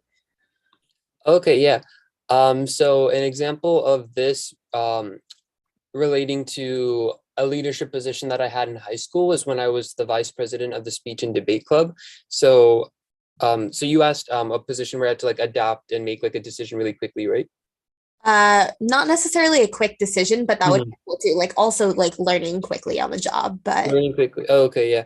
I guess the one I had in mind was a little more of like a quick decision, but I think, yeah, so I'll kind of answer that. So in high school, when I was the vice president of the speech and debate club, we had a little bit of a problem with finding a room and like finding a teacher to actually host the club, which was kind of silly because like our club existed, but we just didn't have a teacher to host a room for it. So that was a little bit of a problem. Like if you have a club, you need to physically have a space for it to happen. So I guess I was able to kind of adapt to this challenge and work my way around it by contacting the local public library with my fellow vice president and the president, and arranging a system there so that I think like on every other like Wednesday or Friday or something, we would be able to come to the study rooms there and we would be able to use that to conduct the club. So yeah, I guess that's an example of how I was able to kind of acclimate and think quickly to meet unexpected obstacles and challenges. All right, thank you. Okay, and then I had a question for you. So, just kind of going back to the experience aspect, right? Yeah. First off, thank you for applying. Glad to have you here. So you kind of talked about some of your leadership skills when you were in high school, right? Some of the clubs you joined. So I just wanted to specifically ask, what experience do you have in regards to planning and like in budgeting, right? And then specifically, what do you know about this committee specifically? Like, what do you know about, its functions, and what do you know about the budgeting of UCLA dollars? Okay, yeah. So in high school, the experience that I had with fundraising and financing, I guess, was mostly in my role as like second in command of the finance team for the robotics team. So this was a bit far back. It was like in ninth grade, but one of the things that we worked on then was making fundraisers at the school level. So we did stuff like selling like boba and selling like I think cookies or something like that. So I guess this is at a little bit of a lower level, but it was still some experience I had. So we had to like calculate the cost of the snacks that we were selling. We had to figure out the logistics of it. We had to find a time to sell them, which is the best place to sell them. Where would we do it so that we would get the most people to buy them? And we kind of had to create a budget for how much would be spent on these items. And we'd also have to create like an estimated profit, like how many people do we expect to buy them and like how much should be charged for each item. And yeah, so yeah, that was like kind of an example of the experience that I had with budgeting and planning in high school. As for what I know about budgeting and planning with USAC, I actually took a look at the USAC budgeting and planning spreadsheet a little while ago, and I think it has like 400 pages or something, but I went through like the first 40 and I kind of had some ideas of what to do coming into it. So I just kind of, I paid attention to a couple specific parts on that spreadsheet. So I noticed that there was one area that said money allocated and there's one area that said expenses. And I was looking to see typically how much of the money allocated was actually being expended. And just to get an idea of like how much of the money that clubs or organizations are being given are they actually using. And I kind of went through that a bit, and I noticed that sometimes there were clubs or programs that didn't use any of the money that they're allocated. I wrote down 5 specific examples. Let me just find them quickly. Yeah, okay. So I forgot to write down how much money they were allocated, but when I went to the spreadsheet, 5 examples that I wrote down were the Kids Corner project. It was given a certain amount of money, but I don't think they used anything according to the spreadsheet. Another was the Kids Hunger project, another was the Glendale Learning project, the other was the Watts tutorial program. All of these were allocated a certain amount of money, but in the budget section of it, they didn't use any of it. And I also looked at other stuff where they just didn't use somewhat of the money that they were allocated. So an example of this could maybe be concerts, for which I think there was $155,000 allocated, of which 88,000 was used. Another was committee service commission, where $461,000 was allocated, but only $215,000 was used, so just about half of it. Another would be like, say, the literacy project, where $10,000 was allocated, but only $139 was used.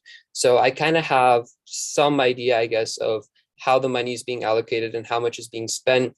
And I guess something that I would like to do coming into this is get a lot more feedback from clubs and different student-led organizations on campus, and about how they feel about the funding that they receive, and also just kind of look at the progress of different clubs and student organizations to UCLA, and maybe move some of the funding from clubs or organizations that don't really use the budget that they're being allocated, or just slightly decrease their budget if they're not really using much of it, and moving into these clubs that need it more. So I think I might have answered a little more than what you asked, but yeah.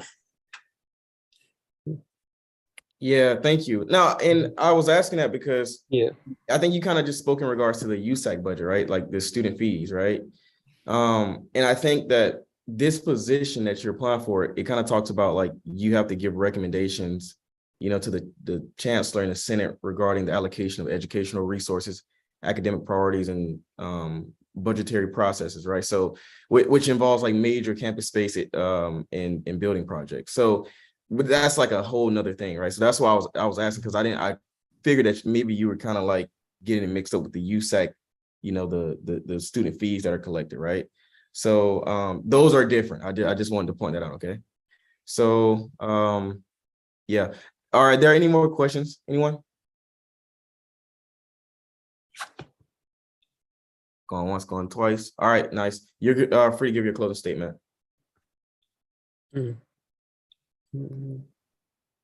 Okay, so this is my closing statement. So to summarize my points, if I'm chosen for the Committee of Planning and Budgeting, I'd like to focus on increasing USAC's accessibility and transparency, and modifying the way that the money is allocated towards different clubs and organizations, and overall just working to create a more organized and enthusiastic work culture. I'd also just increase engagement with students, both in person and through social media, to improve communication and receive feedback that'll help make decisions better reflective of the student body. I'd also reallocate the money from clubs, such as those that I may have mentioned before, that don't make use of their budget, to other clubs, especially those related to STEM or clubs that have demonstrated significant progress in contributions to the school.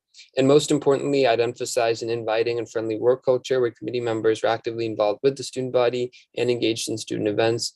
I'd push the people working with me to have a greater sense of passion for their position, and just to overall do whatever I can to make sure everyone around me has a better experience. And I believe this, along with other things I mentioned, will help benefit the committee. Thank you. Thank you so much. Thank you. Okay. All right. So now we'll open the floor for discussion amongst council members. Feeling right now. Can I start, or Eliana, did you want to say something first? No, you go ahead. Oh yeah, I just want to say thanks so much for coming out. Super exciting to see a first year student get like so involved in USAC this early on. And it sounds like, you know, you're really dedicated and committed, especially going through the budget, which is not something that a lot of incoming students do. Yeah. I guess like my like comments are like, I think while he's like new to the scene, like there's a lot to learn. And I think it's great to have like more first years like involved in USAC.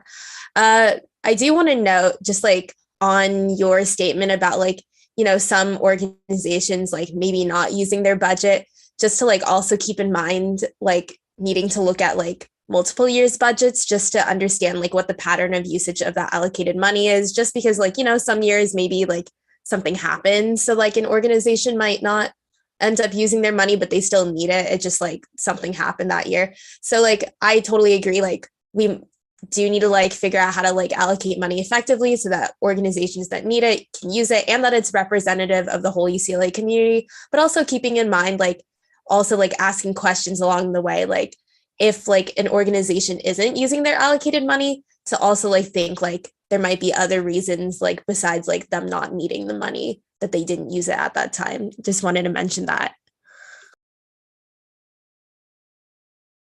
Okay, yeah, thanks for your feedback. Yeah, I think that is something that I didn't really consider at first, but now that you mentioned it, it is important that I take into consideration the whole picture and look at the budgeting and planning trends from previous years. So like you said, I kind of get a better idea of why they might not have done this, and to make just overall better informed decisions when it comes to budgeting and planning.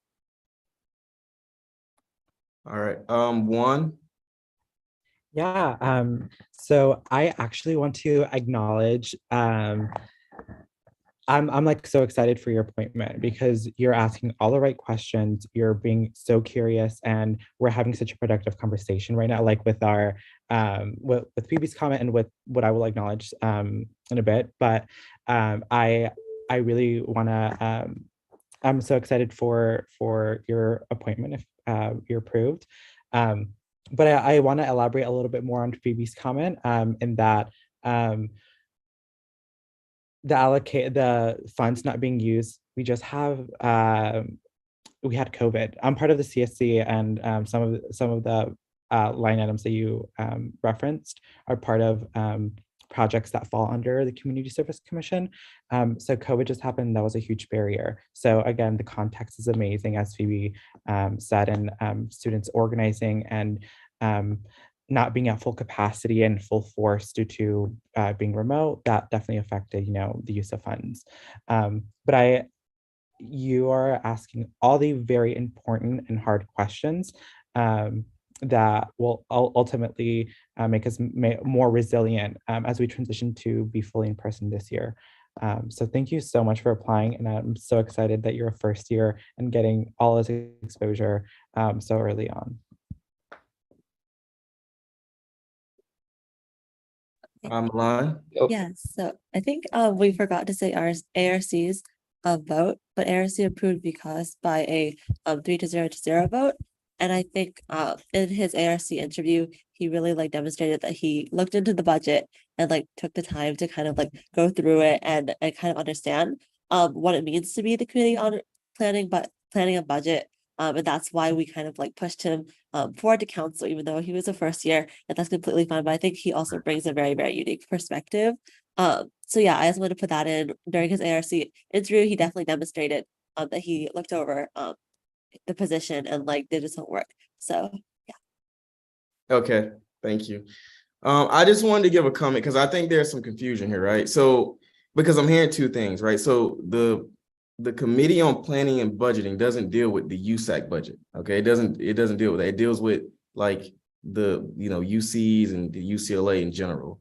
And so I was just kind of like, I didn't hear any, like some of the things that I'm looking up right now. Last year they kind of discussed was lobbying happening to increase support, achieve 90% graduation rate, concerns regarding lowering out-of-state student populations and increasing in-state enrollment, things of that nature. I didn't really hear anything about that. I heard like it sounded like he was discussing more of like the USAC budget and how some orgs aren't using their, funds, which he's right in that aspect, right? There definitely needs to be some, change in regards to that. But this position isn't for that, right? The Committee on Planning and Budgeting is more of a like high level, like UC-wide, UCLA-wide, like that budget. It gives recommendations regarding, funds that the administration is going to spend, not what USAC and our student fees are going to do. So that's why I think there's some confusion. I just wanted to clear that up, okay? I think he's a good candidate, and I think he definitely should be involved in USAC. I don't know if he has the experience or the knowledge of the position to actually serve within this position, though, to be honest with you. I think, because I've only heard stuff about USAC student fees. Sarah? I just wanted to add onto that point. I really appreciate, I want to echo what every council member has said. Like I think it frankly took like a lot of guts for you to come here, especially like, I heard first year and I was like, whoa, like good for him. Like, thank you so much. We love talking to you. It's just that the reason I specifically asked for experience as well is because specifically a lot of these appointments just require knowledge of being at UCLA for a year or like for a year or two to have a like understanding of how it works, how it goes on, but also like honestly learning like the tea or whatever, and like how you like to know about like, I feel like that is this like that was important to me before I ran for FSC. So that was just my one concern. I think that like, I don't think you need a year of experience specifically like in this office to be working for it to work out, but I think a year experience at UCLA in general helps understanding like how to address student needs, what main student concerns are, and really just like gaining that experience before going for a more high level position. But I also want to end with, I really enjoyed talking with you and your answers were really strong, and like you have a lot of great experience that I think will help in other positions. Naomi? Sorry, I was just trying to quiet them. But yes, I just wanted to say that I really enjoyed talking and hearing what this applicant had to say. But I also want to just say, like, I don't think experience is as important as what we're making it in this right now in this call. And I only say that because we're talking about like new perspectives and getting more voices into this committee. And then it's also the fact that I know like some council members right now like didn't have like experience in USAC before, and they're here now. So I just want to bring that to light. Like, I feel like a lot of jobs and a lot of positions that people get, you really learn as you go. And I feel like this applicant can do that in this case. Because even for a year at UCLA, I still don't know half the stuff I should technically know. So, yeah. Phoebe? Yeah, I was gonna say the same thing. Like, I don't think that I fully understood how USAC worked until I became elected as a council member. So I think he's gonna be okay. Plus, he said that he was gonna like listen to the people that are like experienced in the game. So I think like inviting this new voice that's passionate to the table, that's asking all the right questions, and is gonna listen to like people that have been in the space already, I'm sure like it'll turn out well. Yeah, and then I'm just gonna echo Naomi, Phoebe, and Juan again, because like as you can see, like what he did with the USAC budget, like he did like looked through it and took the time to learn. And I think that that's a really, really important skill. Because even me, like I definitely went into this position. Also, like I didn't know everything about USAC and everything like surprised me. So I think he can definitely learn. And experience can be gained, but I think like his passion and commitment to this position and to like positions of the same kind of respond with the same responsibilities can also be learned or cannot be like learned. So I think experience can come with the position. Daniela? Really, can I let Hansika go before me? I just want to gather what other council members have to say since this is my appointment. Okay, Hanska? Yeah, I just wanted to add on to what everyone said that I think also offices have advisors that can help them navigate their way through the process. And I mean, I myself have just joined USAC with no prior experience of being on USAC. So working with other council members and just working with the advisors has helped me a lot. So I think prior experience is not exactly necessary for this, if the passion is there. That's it. Daniela?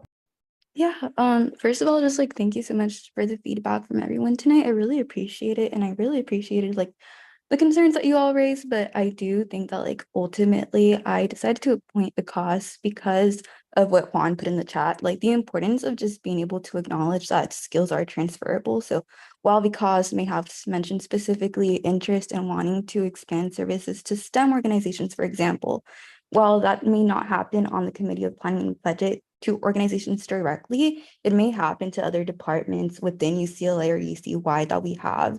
And that may be something that he stumbles upon throughout the year if he were to be appointed tonight. In addition to that too, in AAC, we try to curate a space that doesn't neglect students' experiences and is more centric upon genuine passion and drive towards exercising change, which is why we ultimately decided to welcome the cause into this position.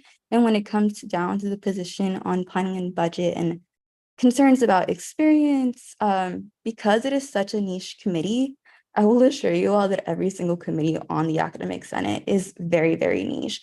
And so you can have spent years and years, but every single year you'll learn more because the issues change and they evolve. I was appointed to Senate for the first time last year myself, and it was a very specific committee that was solely focused on admissions. And I had never, ever worked in admissions. I was like literally my only interaction with that sector had been upon my own experiences as a student behind the scenes applying to university.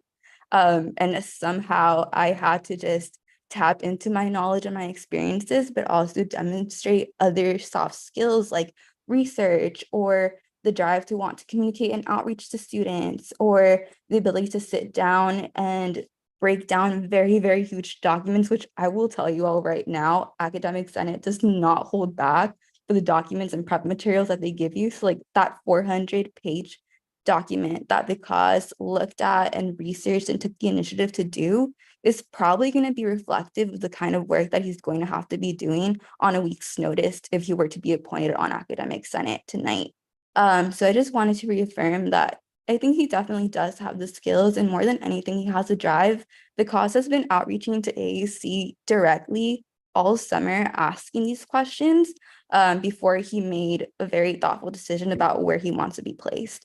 So I just wanted to like offer you all that tonight as well, in addition to just kind of like the reassurance that AAC does train our senators. We actually just had our first training this last Sunday, and we'll continue to do so for the next of this month, which the cause was at as well. So yes, thank you all. Eliana?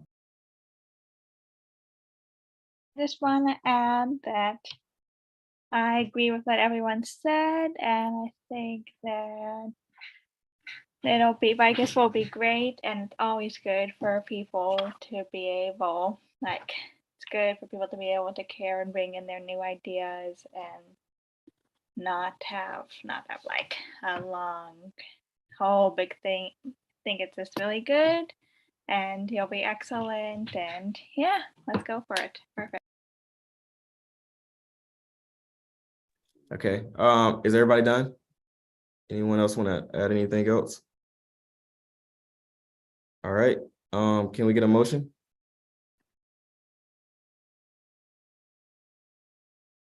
I move to approve the cost to Committee on Planning and Budget. I second. All right, Phoebe motions, 1 second. All in favor, please raise your hand.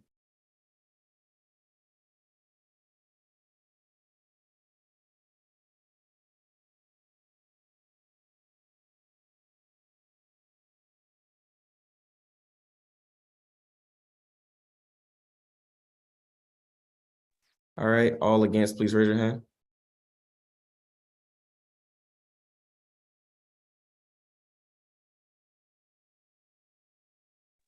All right, and all abstaining, please raise your hand.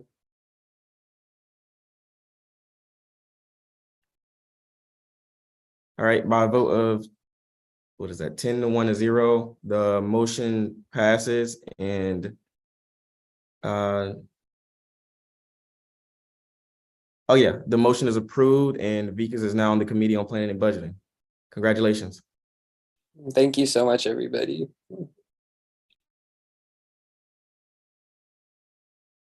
All right, next week, we got the Committee on Academic Freedom. So Sujana, are they here? Yes. Hi, sorry. No, you're fine. You are free to give your opening statement. Hello, and thank you guys so much for having me tonight. My name is Sujana Sridhar. My pronouns are she, her, hers, and I am a rising sophomore double majoring in international development studies and political science, as well as pursuing a minor in French. This upcoming year, I will be the acting chief of Senate and hopefully sit on the Committee on Academic Freedom, which is why I'm here tonight. I'm entering the space bringing my experience as an AAC intern, where I learned the full history and function of the AAC and the Senate. I have extensive experience in policymaking and even spent a year studying how to interpret and apply the Constitution. To me, student representatives on this committee are unique. We are meant to be student advocates, yet the committee description centers faculty and administration. This is why for the upcoming year, my goal is to recenter the Committee on Academic Freedom. When students are involved in issues brought to the committee, I'll make it my responsibility to educate them on tools available to them and how to best navigate such an intimidating space. I will speak up for their safety and well-being without backing down and act fairly and impartially when it comes to all issues. Thank you. Thank you so much. Thank you for coming. All right, now we'll open the floor for questions from council members. Phoebe? What is your response to professors that use the argument of academic freedom to not provide hybrid modality? I believe that that is a really kind of gross misapplication of academic freedom. The description of academic freedom actually on like the committee's mission statement basically says that academic freedom is intended to be freedom from duress or sanction of like suppressing intellectual independence and unfettered communication by the academic community, be that faculty, students, or guests. And I think no matter which way you interpret it, whether you are like, you have an original interpretation or a very flexible interpretation, even conservatively or liberally, I don't think that anywhere in that mission statement can you interpret that to say that hybrid learning would suppress academic freedom. I think that hybrid learning, whether it's as simple as providing like a Zoom link and just streaming yourself to your students, I really don't see how that would suppress a professor's ability to have unfettered communication or intellectual independence. I think if anything, it would actually promote communication by allowing professors to reach an even greater avenue of people. And I would make sure to have that stance known in case that argument is brought up. Thank you for that response. All right, do we have any more questions? Daniela? Hi, Sujana. So kind of just an expansion of what you mentioned in your opening statement. How would you navigate sitting on a committee such as this one that can cover very sensitive subjects as well, but still faculty are the majority in order to center student voices and amplify them as well? Yeah, absolutely. I think the first thing is I think that my personality serves me really well being on this committee. I'm like a very confident speaker. I think I can be very persuasive, and I'm also very comfortable speaking to adults and like making my perspective known in that way. I think one of the biggest challenges sitting on a committee with faculty is that when they see you, they kind of see you as just one student, that when you're speaking up and you're making your perspective known, they find it easier to disregard because they think that you're just speaking from your own personal interests, but that's absolutely not the case. A student advocate on any of these committees is responsible for representing, the 30,000 members of the undergraduate body, and that absolutely applies to like the Committee on Academic Freedom as well. So I would definitely make it known during my communications with faculty that I'm not speaking for not speaking for myself. I'm speaking for the thousands of students who could be harmed or negatively affected by issues of academic freedom that is, being overstepped, or even just students who are affected by issues of academic freedom, period. And so I think in that kind of situation as well, when actual, individual cases are brought up, I think that it could be easy to antagonize faculty in such a committee, especially when you have different perspectives. But I think that is the avenue that I would take is, of course, the avenue of building communication, of building relationship with the faculty and admin on that committee, as challenging as it may be. Taking the high road even when it's difficult, but not necessarily meaning that I'm going to back down from my stance, but meaning that I'm going to be persistent, that I'm going to communicate in a way that's respectful, and also bring like the research, the public opinion, and like the facts to stand behind me, and kind of putting all of that together. I think that I would be in a really good position to advocate for student needs when it comes to that type of environment.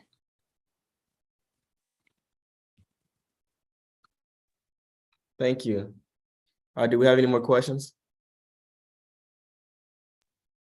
Eliana? Appreciate your answers. It's been absolutely amazing. Great work.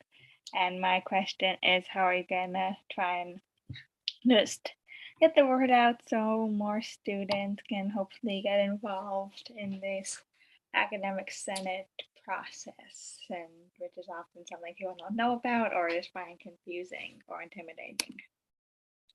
Yeah, absolutely. I think the first thing is like from like a chief of Senate perspective, I think a big part of like outreach and transparency that I'm really looking to create this year is, for example, having one Instagram page that all the academic senators use, and having rotating, periods of time where they can conduct takeovers, where they can do outreach.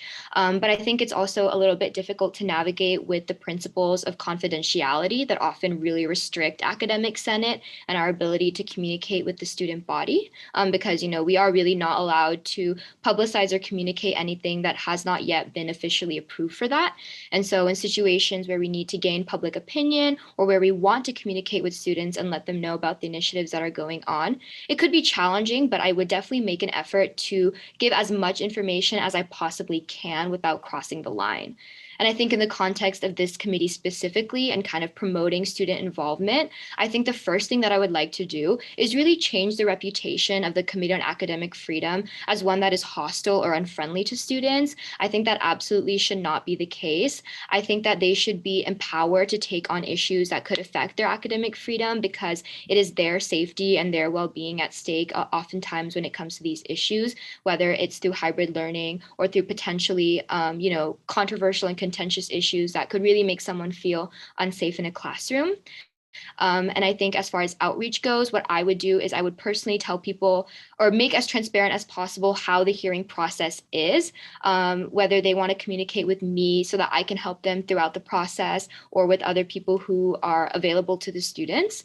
And I would also kind of make it my responsibility to, once the confidentiality no longer becomes an issue, I would make an effort to communicate with students issues that have affected academic freedom, regardless of the decision that the committee makes, just to make sure that they know the space that they're like who is in the space that they're sharing. And so they can take it upon themselves to make the right judgment and the right choices to protect themselves, which I think is really a right that the students have, a right that they have to know.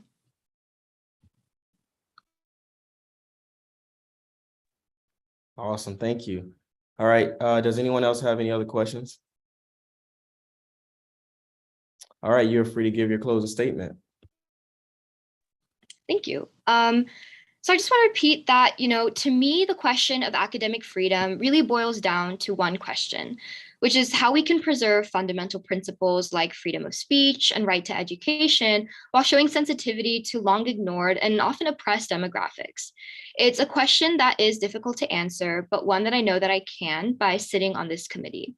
It'll challenge my own ideas of right and wrong and show me how to navigate these problems without compromising my own morals or the freedom of others. I'm an aspiring lawyer, and so I know that I'll be confronted with these same ethical dilemmas, just simply on a larger scale. But I'll have the tools that the committee gifted me with, and I know that I'll always be grateful for this experience if given the chance. And ultimately, my goal is to create a committee that is accessible to students, where they can feel just as empowered as any faculty member or administrator. So thank you all so much for listening to me tonight.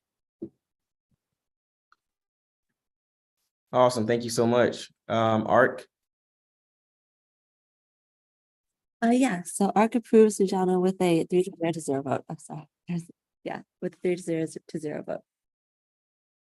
Awesome, thank you. Does anyone have any questions, concerns, or comments about this appointment? Naomi?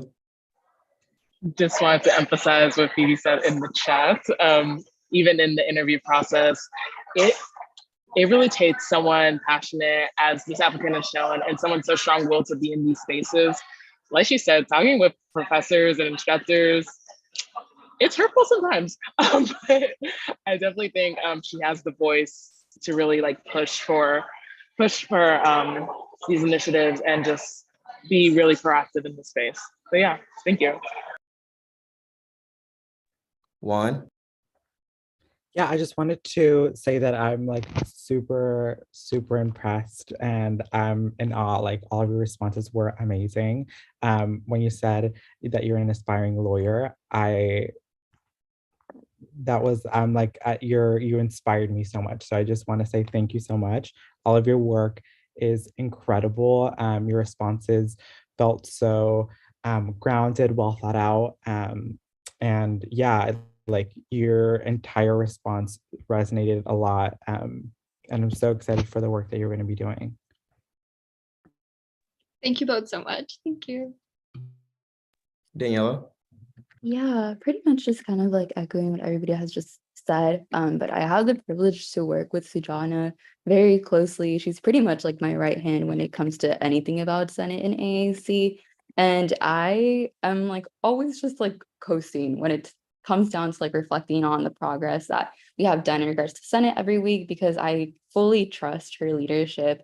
I know that she has articulated very well for herself her knowledge about this specific committee, but I can attest to her leadership and the initiative that she has taken this year, facilitating pretty much this entire process in and out, whether it be the application or interviewing senators or communicating with ARC, and making sure that students feel supported and knowledgeable when they are taking on these spaces themselves. She's really been really amazing doing that, not only on a student front, but also already on an administrative front, because she's been communicating with folks from academic senate on a higher level. And so I think she has definitely exhibited the ability to do so effectively, and has not only showcased the ability to have folks listen to her and take her seriously, but to genuinely just be heard, which is a very, very important skill as a student advocate, specifically in this committee.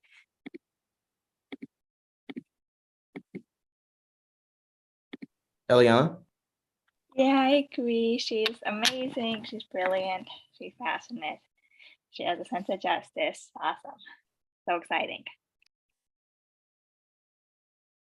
And Sarah?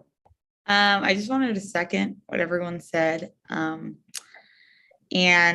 yeah, I really enjoyed hearing you speak, and I wanted to thank you for coming to council to talk to us, because I don't know, I just really liked your answers. Thank you all. Thank you all so much. All right, awesome. All right, can we get a motion?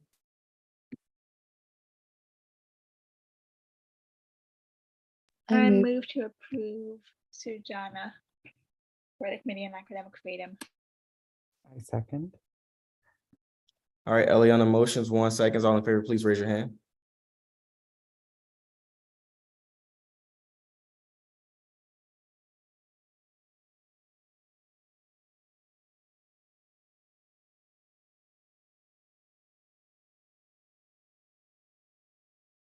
All right, by a vote of 11 to 0, the motion passes.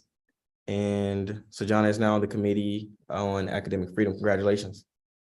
Thank you. Thank you guys so much for tonight. Thank you so much. Thank you for coming. And I guess Ryan Dunker didn't show up. Milan? Yeah, so we contacted Ryan Dunker and he had something come up. So we'll just move him to the next council meeting. Okay, gotcha. And then the other two that got struck, they'll be added to that. the Oh yeah, next- they'll also be at the next council meeting. Okay, awesome. All right. So we'll be moving forward. All right, so we're going straight into officer reports. All right, so this week I got the honor of addressing the new admits at an event on Sunday. So that was pretty cool. Had a meeting with some alumni regarding the UCLA Mardi Gras, individuals who helped conduct and who sat on the board and who was chairmen of the board. So I'm working with them now to kind of figure out the logistical aspects of bringing UCLA Mardi Gras back. Our initial discussions were, maybe it won't look like exactly how it looked in 1995 when it ended or whatever, but we'll get some resemblance of it on campus. So that's one of the things we're working on. Been keeping in contact with some of the previous presidents, Bob Michaels from 1967, about the president's reunion that we're having. I had a conversation with, I think, the Student Wellness Commissioner, Anna, obviously, about partnership. We're about to put out a post. One of the updates that I have for y'all is the COVID task, the COVID response task force is now being changed to, I think it's called the Infectious Disease Management Team. So yeah, so they're taking on more diseases than just COVID. So yeah, so we'll be making a post pretty soon about monkeypox. So kind of share that while you can. And that's pretty much all from my office. IVP. Yeah, so we can start with ARC again. We had these applicants and interviewed them this past week. There are still very many appointments that we need filled. So if you know anyone who is interested in appointments, please encourage them to apply. And I think Juan also made a graphic with all the appointments that are still open. So you can all check that out. And then also if you're an individual office who have appointments, please send them over along with their names, application, and UID. And yeah, so that was for ARC. And then for my office, we re-registered the IVP office under Sol with our new Sol signatories, and then contacted our Sol advisor about that, and then also some funding applications. We're working on getting e-supplies for our marketing directors so that we can renovate and remake just the Instagram and Facebook so it's more up to date. Our marketing committee also just wrapped up our director and executive spotlights on Instagram. So check out our Instagram to see our staff. Our marketing committee also worked on spotlights for different clubs and takeovers for just organizations to spotlight them. And this is still ongoing. So check that out on the IVP Instagram again, on our stories. We also had our student involvement committee help out with the AF, checking people in and also ensuring that students had water because it was an especially hot day today. Our office, worked on EAF posters and promoting the IVP office. And we also launched our internship applications today. But yeah, that should be all. And then EVP. Yep, EVP. Hi, folks. So some of our state and federal team has been continuing lobbying and attending events, meetings with representatives from different local and states. I don't remember if this was the last time frame, if this was this council meeting and the last one, but UCSA had their September board meeting at UCLA 2 weeks ago, and it was a success. Ileana, shout out to Ileana came in and did a public comment, did amazing, great work. Thank you for that. I met with Fernando regarding finances and checks for our office specifically, and got in touch with some Excel sheets that I need to finish doing now that I'm thinking about it. And then I'm working with ASUCLA to hire some of my directors so that way they can immediately start getting paid starting this school year. We wrapped up some of our summer meetings with other organizations and at UCLA, and then also just had our last exec summer meeting and then all staff summer meeting. And then we met with Karen Hedges to finalize Bruins vote, and it is officially back and up and running. So please go follow it on social media. It's basically going to give a rundown of where to vote, how to change your address, and a lot of just different things regarding voting. The election coming up is extremely important. So to stay up to date with all that, please go follow Bruins vote. And then lastly, we attended EAF today. It was a really great turnout, reminding me of my freshman year. The amount of people that are there kind of hectic, but it was great. And yeah. Gen Rep 3. Thank you so much. So thank you to Divine, our amazing external vice president. And like she said, I gave a public comment at the UC Student Association meeting on some statewide advocacy stuff I'm working on. Stay tuned. It'll be cool. It'll be very cool. Anyhow, I also got to present at Associated Students UCLA tonight together with the amazing Geronimo Thomas and Demontia Thompson about foster youth employment and other forms of support and justice for the foster youth on campus. So that was good. Thank you to Associated Students UCLA and Demontia and Geronimo. As always, you're the best. And also my staff is working on some amazing nutrition stuff, Stripe Out Hunger and Teaching Kitchen and Cook This Kit. So gonna be a fun quarter. And additionally, working on bringing some speakers to campus, as well as some presenters for USAC and the lovely folks who watch our live streams. So yeah, we've got Adam Jamil coming up with a great presentation on inclusive medical clubs, David Mokharshmi, Denise Oliver Velez, and Yehuda Cohen. So all amazing people. Let me know if you want to be co-sponsoring or just advertising for, getting questions for any of these people. Thanks everybody for being awesome. Appreciate y'all.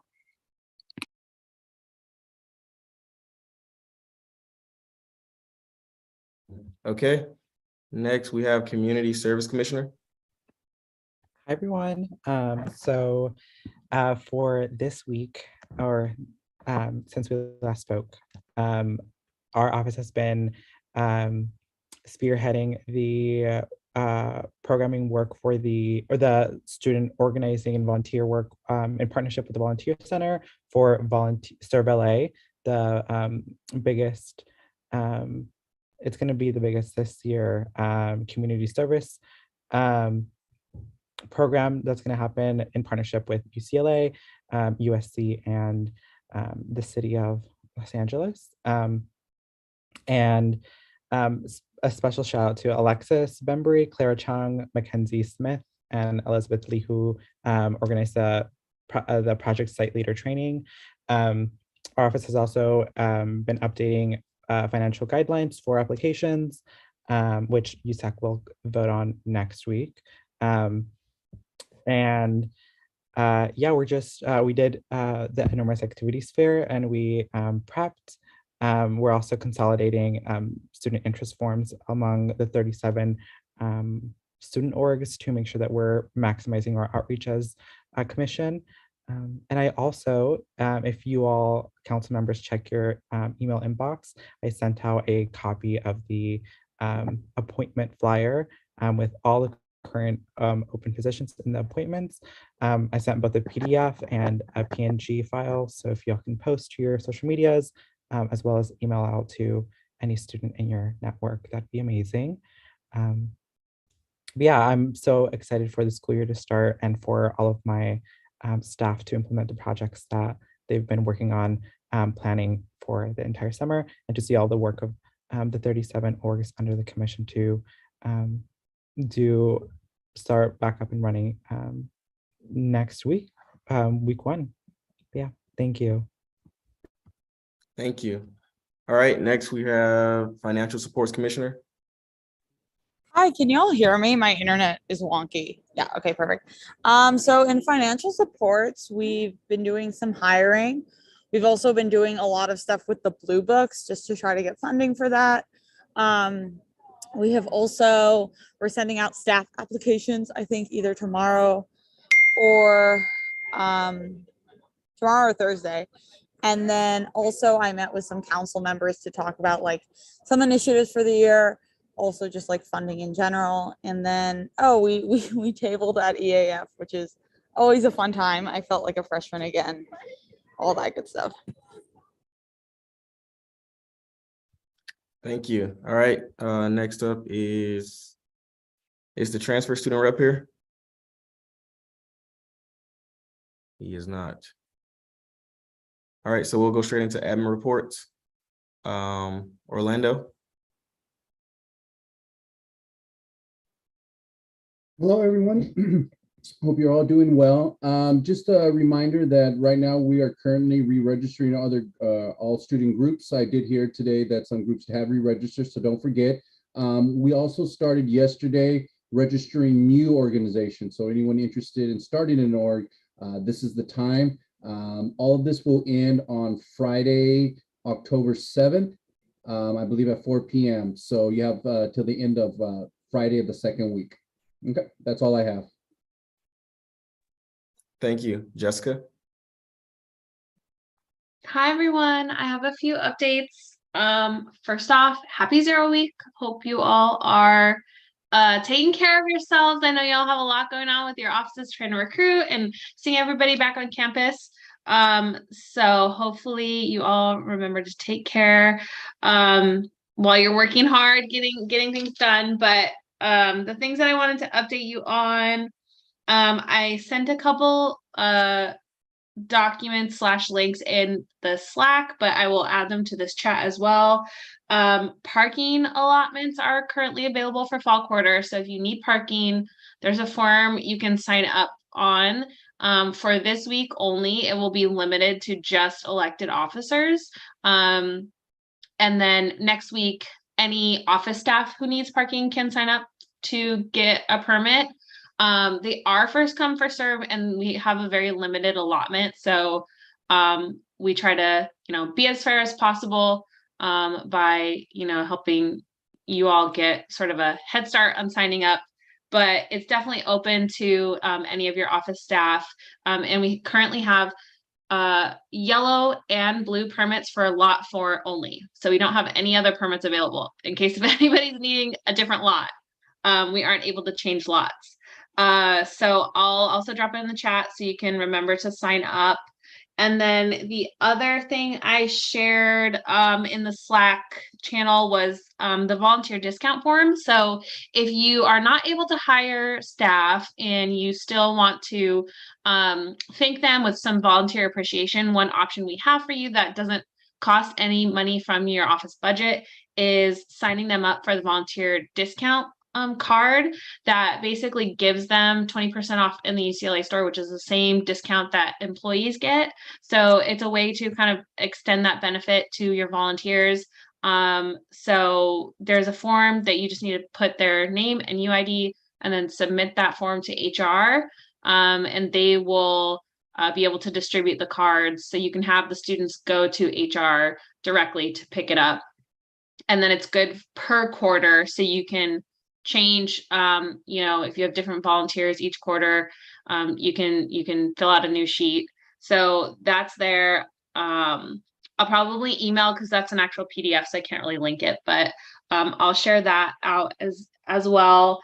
And then the last thing, just a quick reminder, now that we are in the start of the quarter and funding is going to be more broadly utilized. If you had any changes to any of your funding guidelines, please remember to send them to the USAC webmaster so that we can upload them to the USAC website. And if you have a funding source that your office manages, just check the USAC website and make sure that your information is up to date and the application is up to date. And similarly, if your application is housed in My UCLA, make sure everything's current and up to date there. And if not, we can help you get all those links and forms updated. But we just want to make sure that everything is, current for the current year so that when students are applying for funding, they're not getting old information or old applications. So I'll drop the webmaster's email in the chat as well, so you have that handy. But that's it for me. Awesome, thank you. Is Patty here? No, she's not here today. Okay, do you have any updates from her? No, I don't have any updates from Patty. Okay. Is Steven here?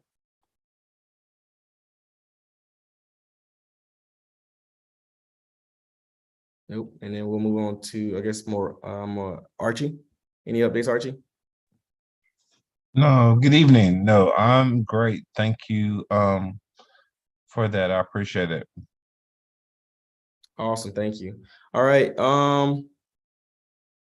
I thought this was supposed to be under the new, I guess, old business for the way we're going to be formatting or conducting meetings for the rest of this quarter. So Sorry, I forgot to put that on because I didn't realize we had the forum yet. So no, it's cool. It's cool. It's cool. All right. So I'll just share the results. So I got 11 responses. Let's see if I can share screen. All right. Can I share screen?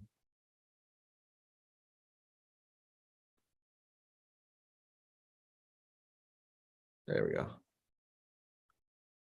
So, okay, you should be able to now. all right. Okay. So can everyone see that? Can everyone see that? Yes? No? Yes.